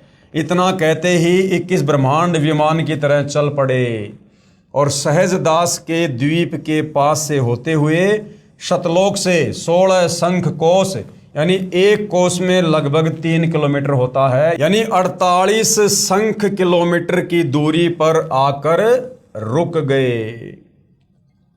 अब हमें आगे गुरुदेव भगवान क्या समझाना चाह रहे हैं, विवरण, विशेष विवरण। अब तीन शक्तियों का विवरण आया है। अभी तक हमने सृष्टि रचना में तीन भगवान शक्तियों के विषय में पढ़ा। सबसे पहले पूर्ण ब्रह्म यानी कबीर परमात्मा, उसके बाद में पर ब्रह्म यानी वो अक्षर पुरुष जो मानसरोवर में जाके सो गया था, पर ब्रह्म, और उसके बाद में ब्रह्म यानी ये काल जो परमात्मा ने अंडे से उत्पन्न किया। तो अभी तक हमने केवल तीन शक्तियों के बारे में पढ़ा है, पूर्ण ब्रह्म, परब्रह्म और ब्रह्म। सबसे पहली शक्ति कौन सी? पूर्ण ब्रह्म, जिसे अन्य उपमात्मक नामों से भी जाना जाता है। जैसे सत्य पुरुष भी पूर्ण ब्रह्म कबीर भगवान को कहते हैं, अकाल पुरुष भी इन्हीं को कहते हैं, शब्द स्वरूपी राम भी इसी पूर्ण ब्रह्म कबीर परमात्मा को कहते हैं, परम अक्षर ब्रह्म भी इन्हीं को कहते हैं। यह पूर्ण ब्रह्म यानी कबीर परमात्मा असंख्य ब्रह्मांडों का स्वामी है तथा वास्तव में अविनाशी है। तो एक तो हो गया पूर्ण ब्रह्म जिसके बारे में हमने पढ़ा। दूसरी शक्ति है पर ब्रह्म, जिसे अक्षर पुरुष भी कहा जाता है। यह वास्तव में अविनाशी नहीं है, सात संग ब्रह्मांडों का स्वामी है। और तीसरी शक्ति कौन सी है? ब्रह्म, ये काल, जिसे ज्योति निरंजन, काल, कैल, क्षर पुरुष तथा धर्मराय आदि नामों से जाना जाता है, जो केवल 21 ब्रह्मांड का स्वामी है। अब आगे इसी ब्रह्म यानी काल की सृष्टि के एक ब्रह्मांड का परिचय दिया जाएगा, जिसमें तीन और नाम आपके पढ़ने में आएंगे, ब्रह्मा, विष्णु तथा शिव। अब कबीर परमात्मा ने इसको श्राप दे दिया कि भैया आज से तेरा नाम काल होगा और तेरे जन्म और मृत्यु होंगे और तू प्रतिदिन 1 लाख मानव शरीरधारी आत्माओं को खाया करेगा और 1.25 लाख तेरे भोजन के लिए ये दुर्गा उत्पन्न किया करेगी। और उसको श्राप दे दिया कि अब तू सतलोक से निष्कासित हो जा। उसी समय उसके 21 ब्रह्मांड सतलोक से अलग होकर और चल पड़े एक विमान की तरह, और सतलोक से 48 शंख किलोमीटर, नील पद्म शंख 48 जो है शंख किलोमीटर यानी 16 शंख कोस की दूरी पर आकर रुक गए। एक कोस में 3 किलोमीटर होते हैं, 16 शंख कोस की दूरी है इस 21 ब्रह्मांड और सतलोक की। तो 48 शंख किलोमीटर दूर आकर काल के 21 ब्रह्मांड रुक गए, ठहर गए, एक जगह स्थापित हो गए। अब 21 ब्रह्मांड में हम केवल एक ब्रह्मांड के विषय में जानकारी प्राप्त करेंगे। इस काल के 21 ब्रह्मांड में हम केवल एक ब्रह्मांड के विषय में अब आगे जानकारी प्राप्त करेंगे। और इस एक ब्रह्मांड में हमारे को 3 नए भगवानों का नाम और सुनने को मिलेगा, ब्रह्मा, विष्णु, शिव। ये ब्रह्मा, विष्णु, शिव इस काल, इस ज्योति निरंजन के पुत्र हैं जो इसने दुर्गा से उत्पन्न किए। तो अब हम एक ब्रह्मांड की सृष्टि के विषय में जानकारी प्राप्त करेंगे। ब्रह्म तथा ब्रह्मा में भेद। अब आगे सृष्टि रचना को समझने के लिए हमने इस ब्रह्म तथा इस ब्रह्मा में क्या अंतर है यह समझना पड़ेगा। यह ब्रह्म तो है 21 ब्रह्मांड का स्वामी जिसको काल कहते हैं, और ब्रह्मा है इसका बेटा, यानी ब्रह्मा, विष्णु, महेश इस ब्रह्म के 3 पुत्र हैं। तो ये जो ब्रह्मा है ये इस ब्रह्म का, इस काल का सबसे बड़ा बेटा है। एक ब्रह्मांड में बने सर्वोपरि स्थान पर ब्रह्म यानी ये क्षर पुरुष रहता है। तो भाइयों और बहनों, ये एक ब्रह्मांड का लघु चित्र बनाकर पूज्य गुरुदेव भगवान ने हमें समझाया है कि काल किस प्रकार से एक ब्रह्मांड की सृष्टि को चलाता है। काल को कुल 21 ब्रह्मांड दिए परमात्मा ने। अब ये काल एक ब्रह्मांड से सृष्टि की शुरुआत करता है। ये एक ब्रह्मांड का लघु चित्र है जो पूज्य गुरुदेव भगवान ने यहां पर बनाया हुआ है। इस एक ब्रह्मांड में ये काल क्या करता है? एक ब्रह्मांड में सबसे ऊपर के लोक में ये स्वयं रहता है और ये उस ब्रह्मांड में अपनी पत्नी दुर्गा को साथ में रखता है। और इसने सबसे ऊपर 3 लोकों की रचना कर रखी है। ये 3 लोक इसने बना रखे हैं। एक है ये रजोगुण क्षेत्र, दूसरा है ये तमोगुण क्षेत्र और तीसरा है शतोगुण क्षेत्र। अब ये काल क्या करता है भाइयों और बहनों, रजोगुण क्षेत्र जो इसने बना रखा है, यहां पर ये काल महाब्रह्मा रूप में रहता है और अपनी पत्नी दुर्गा को महासावित्री रूप में रखता है। ये काल ही अपना एक रूप बनाता है महाब्रह्मा और अपनी पत्नी दुर्गा का महासावित्री रूप बनाता है, और ये दोनों यहाँ पर एक ब्रह्मांड में पति पत्नी रूप में रहते हैं और शारीरिक संबंध बनाकर ये जो संतान उत्पन्न करते हैं इस रजोगुण क्षेत्र में, वो भी रजोगुण युक्त हो जाता है, जिसका नाम ये ब्रह्मा रखते हैं। फिर दूसरी जगह है ये तमोगुण क्षेत्र। इस तमोगुण क्षेत्र में ये काल महाशिव रूप बनाकर रहता है और अपनी पत्नी दुर्गा को महापार्वती रूप में रखता है, और यहां पर ये शारीरिक संबंध बनाकर जो संतान उत्पत्ति करते हैं उसका नाम ये शिव रखते हैं, और वो बेटा तमोगुण युक्त हो जाता है, तमोगुण युक्त। तीसरा क्षेत्र है शतोगुण प्रधान क्षेत्र। इस शतोगुण प्रधान क्षेत्र में ये काल महाविष्णु रूप बना के रहता है, अपनी पत्नी दुर्गा को महालक्ष्मी रूप में रखता है, और यहां पर शारीरिक संबंध बनाकर जो संतान ये उत्पन्न करते हैं वो शतोगुण प्रधान हो जाता है, जिसका नाम ये विष्णु रखते हैं। अर्थात एक ब्रह्मांड में ये काल और दुर्गा तीन पुत्रों की उत्पत्ति करते हैं, ब्रह्मा विष्णु महेश की, अपनी सृष्टि को चलाने के लिए। और इसी एक ब्रह्मांड में जो कबीर परमात्मा जी हैं वो भी गुप्त रूप में अपना एक लोक बनाकर रखते हैं, जिसको मिनी सतलोक कहते हैं, जिसके विषय में इस काल को जानकारी नहीं होती है। और फिर इसी एक ब्रह्मांड में नीचे भाइयों और बहनों ये दुर्गा जी का लोक है, जहां पर ये शेरा वाली रहती है, ये दुर्गा का लोक है। और फिर इसी एक ब्रह्मांड में यहां पर ये सप्तपुरी बनी हुई हैं, ये धर्मराय का लोक है, जहां बैठकर सभी जीवों का वो लेखा जोखा करता है। और इसी एक ब्रह्मांड में इस काल में हमें धोखा देने के लिए ये नकली अनामी लोक बना रखा है, नकली अगम लोक बना रखा है, नकली अलख लोक बना रखा है और नकली शतलोक बना रखा है। फिर ये बहुत बड़ा एक समुद्र है, मीठे जल का समुद्र है ये बहुत बड़ा। फिर इसने यहाँ पर एक महास्वर्ग बना रखा है, और नीचे फिर जो बच्चे इसने इन तीनों जगहों पर रहकर जो इसने पैदा किए थे दुर्गा के साथ, उन तीनों बेटों को ब्रह्मा विष्णु महेश को फिर इसने एक एक लोक दे रखा है। ये विष्णु जी का लोक है, ये श्री ब्रह्मा जी का लोक है, और ये श्री शिव जी का लोक है। और ये जो है ये स्वर्ग है, ये नरक है। यहाँ पर ये देवताओं के राजा श्री इंद्र जी का लोक है। इस प्रकार यहाँ पर ये सूर्य है, ये पृथ्वी है, ये चंद्रमा है, और नीचे फिर ये और लोक हैं एक ब्रह्मांड में, ये वितल, महातल, अतल, सूतल, रसातल, पाताल लोक और ये तलातल, ये 7 लोक और हैं नीचे। तो एक ब्रह्मांड की ये रचना है जो इस काल बलि ने की हुई है अपनी इस सृष्टि को चलाने के लिए। अब हम आगे बढ़ते हैं भाइयों और बहनों। तो हमने कहाँ से चैप्टर शुरू किया था? ब्रह्म तथा ब्रह्मा में भेद, यानी ये ब्रह्म काल है और ब्रह्मा इसका बेटा है। एक ब्रह्मांड में बने सर्वोपरि स्थान पर ये काल ब्रह्म क्षर पुरुष स्वयं रहता है।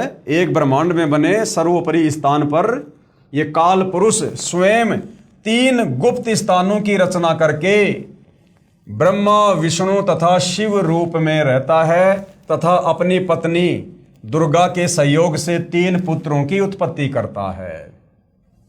उनके नाम भी ब्रह्मा विष्णु तथा शिव ही रखता है। जो ब्रह्म का पुत्र ब्रह्मा है वह एक ब्रह्मांड में केवल 3 लोकों में, यानी एक ब्रह्मांड में जो 3 लोक हैं, पृथ्वी लोक, स्वर्ग लोक, पाताल लोक, उनमें केवल एक रजोगुण विभाग का मंत्री यानी स्वामी है। इसे त्रिलोकीय ब्रह्मा भी कहा जाता है। तथा ब्रह्म जो ब्रह्मलोक में ब्रह्मा रूप में रहता है, महाब्रह्मा रूप में रहता है, उसे महाब्रह्मा व ब्रह्मलोकीय ब्रह्म कहा जाता है। इसी ब्रह्म यानी काल को सदाशिव भी कहते हैं, महाशिव भी कहते हैं, महाविष्णु भी कहते हैं। श्री विष्णु पुराण में इसका प्रमाण है। चतुर्थ अंश अध्याय 1 पेज नंबर 230 से 231 पर श्री ब्रह्मा जी ने कहा, जिस अजन्मा सर्वमय विधाता परमेश्वर का आदि मध्य अंत स्वरूप स्वभाव और सार हम नहीं जान पाते। श्लोक नंबर 83 में लिखा हुआ है। जो मेरा रूप धारण करके संसार की रचना करता है, स्थिति के समय जो पुरुष रूप है तथा जो रुद्र रूप से विश्व का ग्रास कर जाता है, अनंत रूप से संपूर्ण जगत को धारण करता है। श्लोक नंबर 86। यह प्रमाण आपको हिंदू धर्म ग्रंथों में देखने को मिलेगा। अब आगे का जो चैप्टर है भाई और बहनों, वो क्या है? श्री ब्रह्मा जी, श्री विष्णु जी व शिव जी की उत्पत्ति, यानी ये काल ब्रह्म अपनी पत्नी दुर्गा के सहयोग से किस प्रकार से श्री ब्रह्मा, श्री विष्णु और श्री शंकर जी की उत्पत्ति करता है। काल ब्रह्म ने प्रकृति यानी दुर्गा से कहा कि अब मेरा कौन क्या बिगाड़ेगा। यानी जैसे ही परमात्मा ने इसको सतलोक से बाहर निकाला, इसके 21 ब्रह्मांड 16 शंख कोश की दूरी पर आकर रुक गए। उसके बाद इस काल ने, इस ब्रह्म ने इस प्रकृति यानी दुर्गा से कहा कि अब यहां मेरा कौन क्या बिगाड़ेगा। यानी मेरे साथ में जो बुरा होना था वो तो हो चुका है, अब यहां मेरा कौन क्या बिगाड़ेगा। यहां का राजा मैं हूं, अब मैं तेरे साथ में मनमानी करूंगा, जबरदस्ती करूंगा। काल यानी ब्रह्म ने दुर्गा यानी प्रकृति से कहा कि अब मेरा कौन क्या बिगाड़ेगा, मनमानी करूंगा। प्रकृति ने फिर प्रार्थना की, यानी दुर्गा ने फिर भी उससे प्रार्थना की कि आप कुछ शर्म करो। प्रथम तो आप मेरे बड़े भाई हो, क्योंकि उसी पूर्ण परमात्मा कबीर देव की वचन शक्ति से आपकी यानी ब्रह्म की अंडे से उत्पत्ति हुई तथा बाद में मेरी उत्पत्ति उसी परमेश्वर के वचन से हुई है। दूसरा, मैं आपके पेट से बाहर निकली हूं, मैं आपकी बेटी हुई तथा आप मेरे पिता हुए। इन पवित्र नातों में बिगाड़ करना महापाप होगा।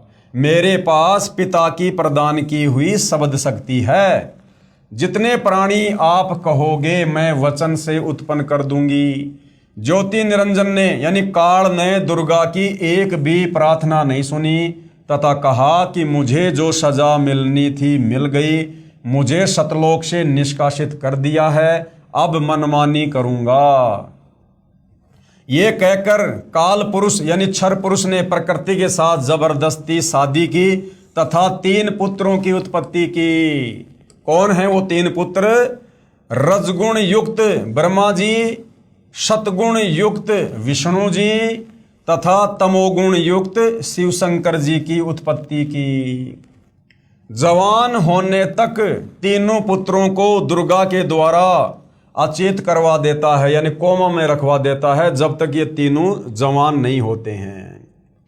फिर युवा होने पर श्री ब्रह्मा जी को कमल के फूल पर, श्री विष्णु जी को शेषनाग की सैया पर तथा श्री शिव जी को कैलाश पर्वत पर सचेत करके इकट्ठा कर देता है। तत्पश्चात प्रकृति यानी दुर्गा ने इन तीनों का विवाह कर दिया जाता है समुद्र मंथन के दौरान। काल ब्रह्म के आदेश से प्रकृति देवी ने तीनों एक ब्रह्मांड में 3 लोकों स्वर्गलोक, पृथ्वीलोक तथा पाताल लोक में एक एक विभाग के मंत्री यानी प्रभु नियुक्त कर देता है। यानी एक ब्रह्मांड में काल की सृष्टि चलती है और एक ब्रह्मांड में अपने तीनों बेटों को ब्रह्मा विष्णु महेश को एक एक विभाग दे देता है। 3 लोकों में पृथ्वीलोक, पाताल लोक, स्वर्गलोक ब्रह्मा विष्णु महेश को दे दिए जाते हैं और तीनों को इन तीनों लोकों में एक एक डिपार्टमेंट का अधिकारी बना दिया जाता है। रजोगुण का प्रधान ब्रह्मा जी को बना दिया जाता है, शतोगुण का प्रधान विष्णु जी को बना दिया जाता है और रजोगुण का प्रधान शंकर जी को बना दिया जाता है। यानी एक बेटे को तीनों लोक नहीं दिए, तीनों लोकों में एक एक विभाग अपने तीनों पुत्रों को दिए।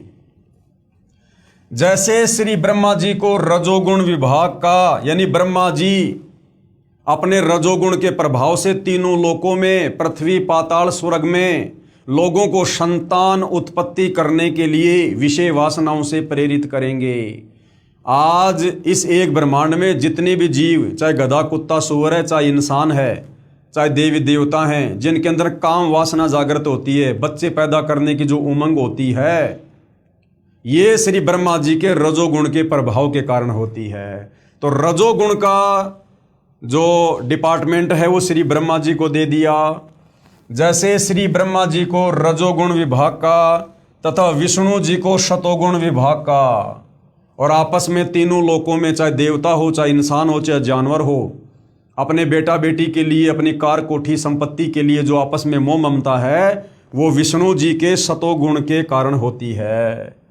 विष्णु जी को शतोगुण विभाग का तथा श्री शंकर जी को तमोगुण विभाग का प्रभु बनाया, और आपस में लड़ाई झगड़े, मार पिटाई, राग द्वेष, ईर्ष्या, ये श्री शंकर जी के तमोगुण के प्रभाव के कारण जीवों में उत्पन्न होता है। तथा ये काल ब्रह्म स्वयं गुप्त महाब्रह्मा, महाविष्णु, महाशिव रूप से मुख्यमंत्री पद को संभालता है, और ये काल फिर गुप्त हो जाता है कि भैया अब मेरा आगे का सारा काम ये मेरे तीनों बेटे करेंगे।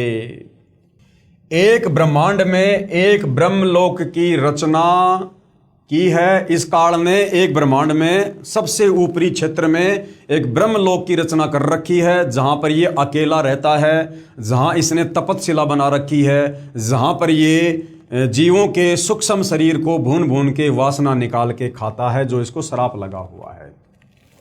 उसी में गुप्त स्थान बनाए हैं। उसी ब्रह्मलोक में इसने 3 गुप्त स्थान बनाए हैं। एक रजोगुण प्रधान स्थान है, जहां पर ये ब्रह्म यानी काल स्वयं महाब्रह्मा यानी मुख्यमंत्री रूप में रहता है, तथा अपनी पत्नी दुर्गा को महासावित्री रूप में रखता है। इन दोनों के सहयोग से यानी शारीरिक संबंध से जो पुत्र इस स्थान पर उत्पन्न होता है, वह स्वतः ही रजोगुणी बन जाता है, क्योंकि ये रजोगुण प्रधान क्षेत्र है। तो यहां पर जो बच्चा ये दोनों मिलकर पैदा करते हैं, वो ऑटोमेटिक रजोगुणी बन जाता है। दूसरा स्थान है शतोगुण प्रधान स्थान। वहां पर ये क्षर पुरुष यानी काल स्वयं महाविष्णु रूप बनाकर रहता है, तथा अपनी पत्नी दुर्गा को महालक्ष्मी रूप में रखकर जो पुत्र उत्पन्न करता है, उसका नाम विष्णु रखता है। वह बालक शतोगुण युक्त हो जाता है। तथा तीसरा, इसी काल ने वहीं पर एक तमोगुण प्रधान क्षेत्र बनाया है। उसमें यह स्वयं सदाशिव रूप बनाकर रहता है, महाशिव रूप बनाकर रहता है, तथा अपनी पत्नी दुर्गा को महापार्वती रूप में रखता है। इन दोनों के पति पत्नी व्यवहार से जो पुत्र उत्पन्न होता है, उसका नाम शिव रख देते हैं, शंकर जी रख देते हैं, तथा तमोगुण युक्त कर देते हैं। इसके प्रमाण के लिए देखिए पवित्र श्री शिव महापुराण विद्वेश्वर संहिता पेज नंबर 24 और 26, जिसमें ब्रह्मा, विष्णु, रुद्र तथा महेश्वर से अन्य सदाशिव है, तथा रुद्र संहिता अध्याय 6, 7, 9 पेज नंबर 100 से 105 तथा 110 पर अनुवाद करता है श्री हनुमान प्रसाद पोदार, गीता प्रेस गोरखपुर से प्रकाशित, तथा श्री मद्देवी महापुराण तीसरा स्कंद अध्याय 1 से 5 पेज नंबर 114 से 123 तक, गीता प्रेस गोरखपुर से प्रकाशित। अनुवादक हैं श्री हनुमान प्रसाद पोदार, चिमनलाल गोस्वामी। अब भाइयों और बहनों, जो सृष्टि रचना आप जी को यहाँ पर बताई जा रही है, अब इस सृष्टि रचना में बताई गई ये बातें कि ये काल ब्रह्म एक ब्रह्मांड में सबसे ऊपरी क्षेत्र पर ब्रह्मलोक में रहता है, और वहाँ इसने 3 गुप्त स्थान बना रखे हैं। जब इसने संतान उत्पत्ति करनी होती है, तो जो 3 प्रधान क्षेत्र इसने बना रखे हैं, एक रजोगुण प्रधान क्षेत्र, दूसरा सतोगुण प्रधान क्षेत्र, तीसरा तमोगुण प्रधान क्षेत्र। जब ये काल ब्रह्म संतान उत्पत्ति करता है, तो सर्वप्रथम ये रजोगुण प्रधान क्षेत्र में जाता है। वहाँ पर ये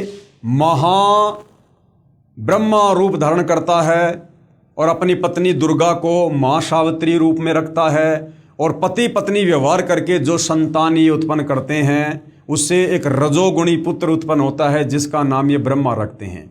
इसी प्रकार शतोगुण प्रधान क्षेत्र में जाकर ये जो बच्चा उत्पन्न करते हैं, वो शतोगुणी हो जाता है, और तमोगुणी प्रधान क्षेत्र में जाकर जो ये संतान उत्पत्ति करते हैं वो तमोगुणी हो जाता है। यानी ब्रह्मा विष्णु महेश की इस प्रकार से उत्पत्ति होती है।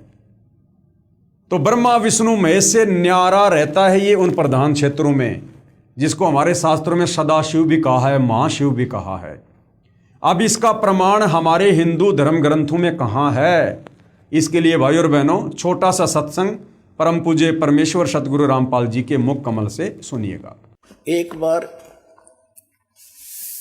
बार श्री ब्रह्मा जी और श्री विष्णु जी का आपस में झगड़ा हो गया, युद्ध हो गया। किस बात पे? ब्रह्मा जी कहता मैं तेरा पिता, विष्णु जी कहता मैं तेरा बाप। लट्ठम लट्ठा युद्ध हो गया शुरू। तो इस काल ने, इनके पिता ने, जो कहता मैं इनसे अलग रहता हूं, ये गुप्त रहता है, इसने ऊपर से एक स्तंभ छोड़ दिया, पिलर, लिंग पिलर का सफेद, इनके दोनों के बीच में खड़ा कर दिया एकदम, और बहुत लंबा चौड़ा, ऊपर तक लंबाई बहुत ज्यादा उसकी। इन्हें युद्ध बंद कर दिया, उसका और छोर खोजने में लग गए। फिर ये स्वयं आ गया अपने पुत्र शिव का रूप धारण करके, शिव रूप में, फिर इनको ज्ञान देने लगा। तो क्या बताता देखिएगा, ये शिव पुराण विद्वेश्वर संहिता और संक्षिप्त शिव पुराण 24 पृष्ठ पर। ये देखिएगा, इनका बीच में जो स्तंभ खड़ा किया उसने, ये चित्र बना रखा है ब्रह्मा और विष्णु जी के बीच। फिर इनके बाद ये आ गया, प्रकट हो गया, इनसे बातें करने लगा। यहाँ पर 25 पृष्ठ पे ब्रह्मा और विष्णु ने पूछा, प्रभु सृष्टि आदि 5 कर्तों के लक्षण क्या है, यह हम दोनों को बताइए। भगवान शिव बोले, युग काल आ गया शिव रूप में, अपने पुत्र के रूप में। मेरे कर्तव्यों को समझना अत्यंत गहन है, तथापि मैं कृपा पूर्वक तुम्हें उनके विषय में बता रहा हूं। यहां देखना, अब 26 पृष्ठ पे ये क्या कहता है, पुत्रों तुम दोनों ने तपस्या करके प्रसन्न हुए मुझ परमेश्वर से सृष्टि तथा सतिथि नामक 2 कृत प्राप्त किए। ये तो दोनों हो गए, ब्रह्मा और विष्णु। फिर ये दोनों तुम्हें बहुत प्रिय हैं। इसी प्रकार मेरी विभूति स्वरूप रुद्र और महेश्वर ने, ये ने है मैंने, 2 अन्य उत्तम कर संहार और तिरोभाव मुझसे प्राप्त किए। अब से 2 गया, 2 थे ब्रह्मा विष्णु और 2 ये शंकर रुद्र और महेश्वर, 5वां यू बोलनिया जो शिव पुराण बोल रहा है। तो इससे क्या हो गया कि ये इनसे अलग है। ब्रह्मा विष्णु महेश, ये तीनों देवताओं में गुण है, ये इनसे न्यारा है। हो गया शिव पुराण से सिद्ध। ये 5वां अलग से है इनका पिता, चौथा। तो भाई और बहनों, आप जियों ने ये प्रमाण देख लिया है कि ब्रह्मा विष्णु महेश से न्यारा इनका पिता है ये काल ब्रह्म, जिसको सदाशिव भी कहते हैं, महाशिव भी कहते हैं। फिर इन्हीं को धोखे में रखकर, यानी अपने तीनों बेटों ब्रह्मा विष्णु महेश को धोखे में रखकर अपने खाने के लिए जीवों की उत्पत्ति श्री ब्रह्मा जी द्वारा तथा स्थिति यानी मोह ममता, एक दूसरे को मोह ममता में रखकर काल जाल में रखना, ये श्री विष्णु जी के द्वारा करवाता है।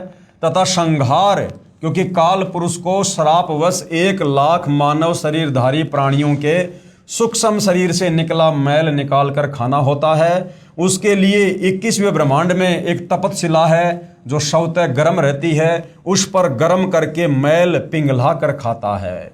जीव मरते नहीं परंतु कष्ट असहनीय होता है। फिर प्राणियों को कर्म आधार पर अन्य शरीर प्रदान करता है, श्री शिव जी द्वारा करवाता है।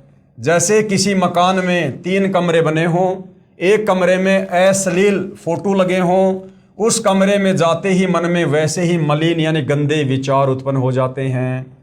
दूसरे कमरे में साधु संतों भक्तों के चित्र लगे हों तो मन में अच्छे विचार, प्रभु का चिंतन ही बना रहता है।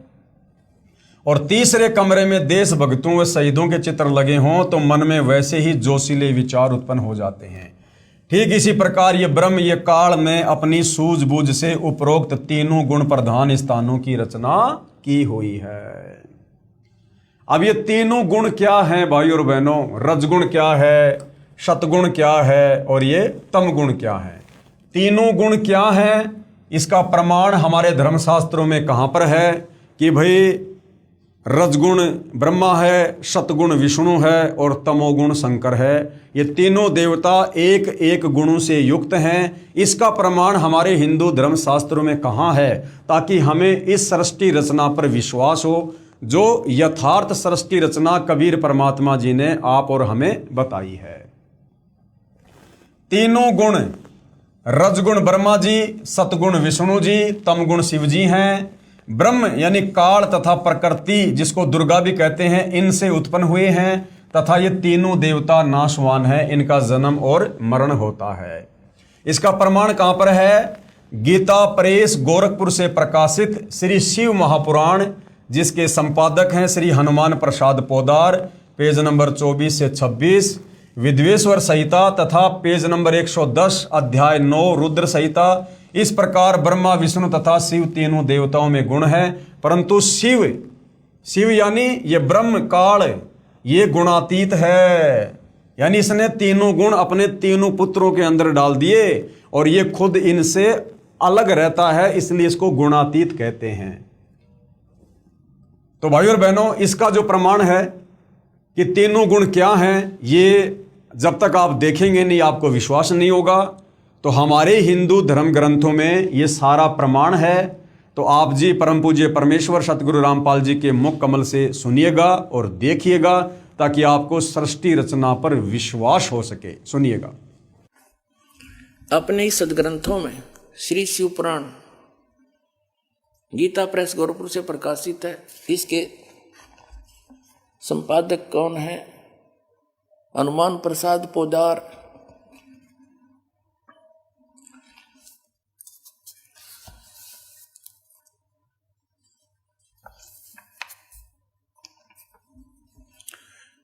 ये संक्षिप्त शिवपुराण रुद्र संहिता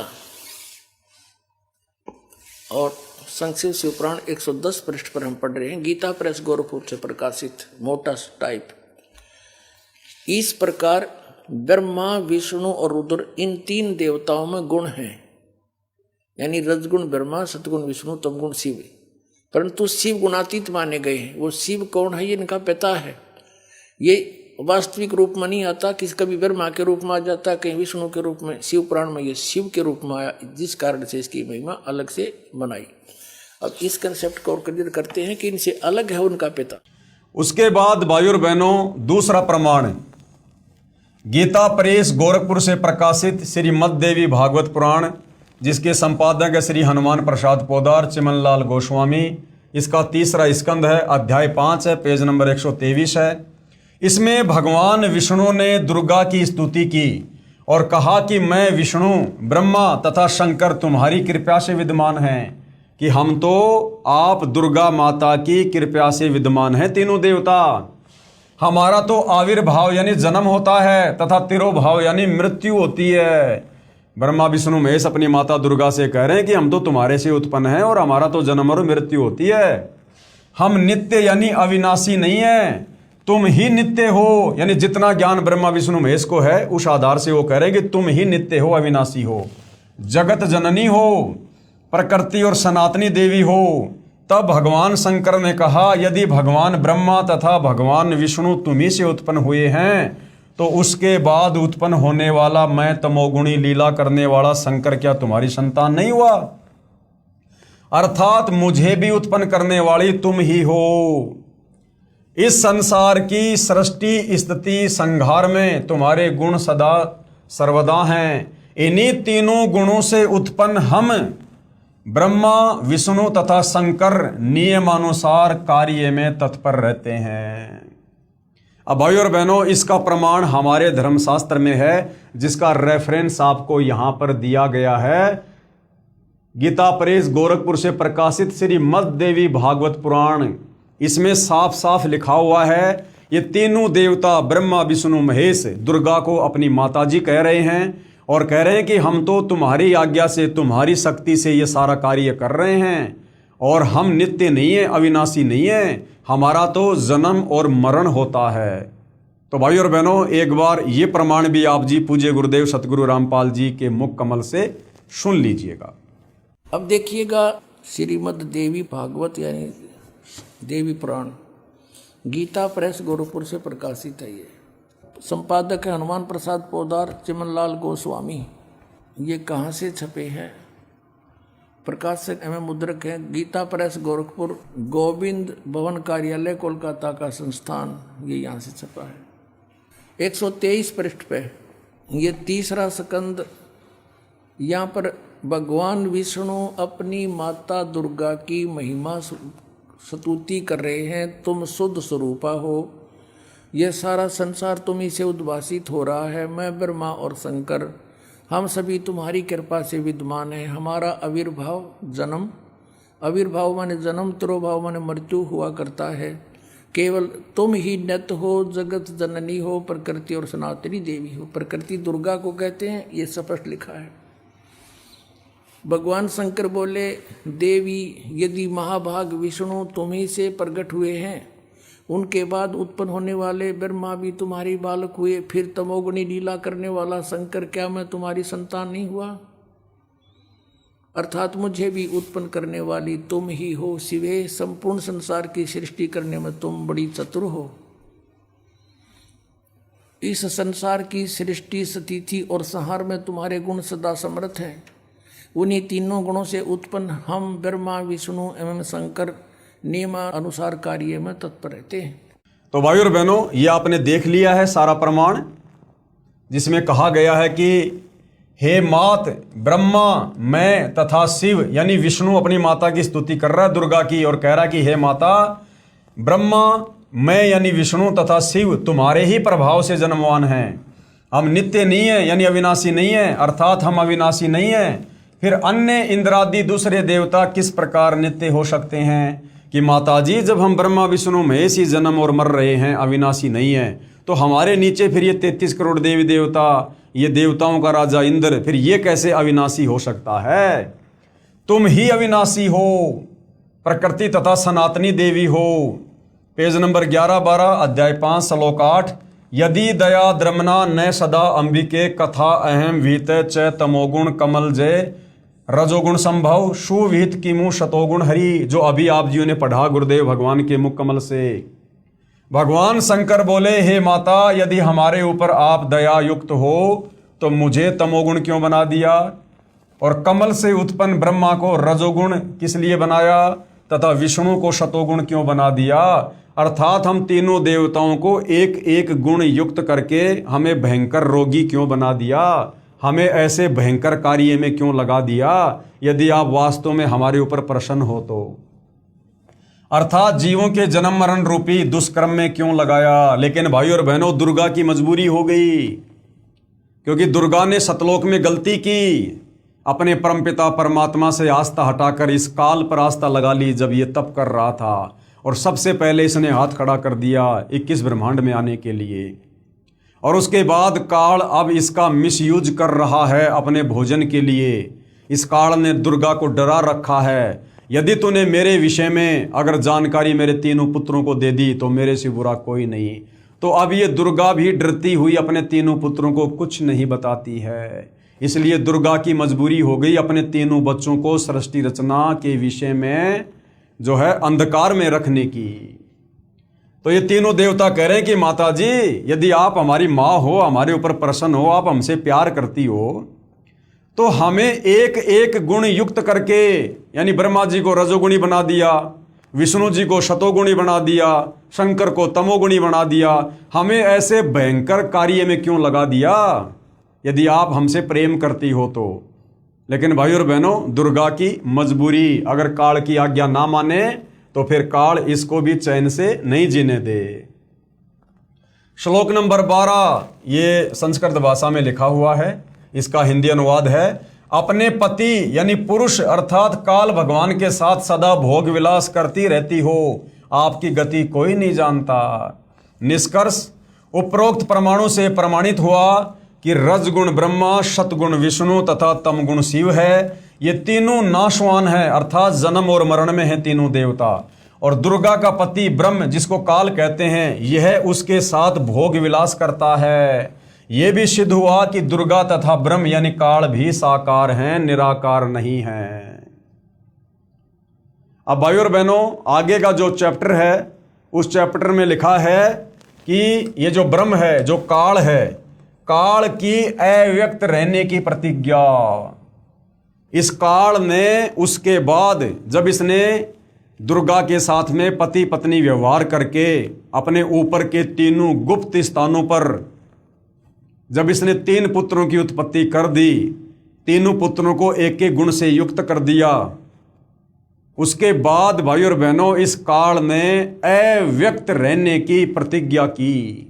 अव्यक्त यानी मैं किसी को कभी दर्शन नहीं दूंगा, अपने वास्तविक काल रूप में मैं किसी को दर्शन नहीं दूंगा। और दुर्गा को कह दिया, अब इन तीनों पुत्रों के माध्यम से तू सृष्टि का कार्यभार संभाल और मेरे लिए भोजन तैयार करवा। एक ब्रह्मांड की सृष्टि ये काल सिर्फ और सिर्फ अपने भोजन के लिए चला रहा है, केवल अपने भोजन के लिए, क्योंकि इसको परमात्मा कबीर जी ने सतलोक में श्राप दे दिया था कि तू रोजाना 1 लाख मानव शरीरधारी आत्माओं के सूक्ष्म शरीर से निकली गंध खाएगा। तो काल की मजबूरी हो गई और मजबूरी वश इसने दुर्गा से संयोग करके 3 पुत्रों की रचना की, ब्रह्मा विष्णु महेश की, और तीनों पुत्रों को एक एक गुण युक्त कर दिया। रजोगुण ब्रह्मा के माध्यम से जीवों की उत्पत्ति करवाता है, सतोगुण विष्णु के माध्यम से सबको मोह ममता में बांध के रखता है, और तमोगुण शंकर के तमोगुण प्रभाव से लोगों को संहार करवा के किसी भी कारण से, और फिर अपने ब्रह्मलोक में उनको तपशिला पर भून भून के खाता है। ये इसका सारा खेल है भाई और बहनों।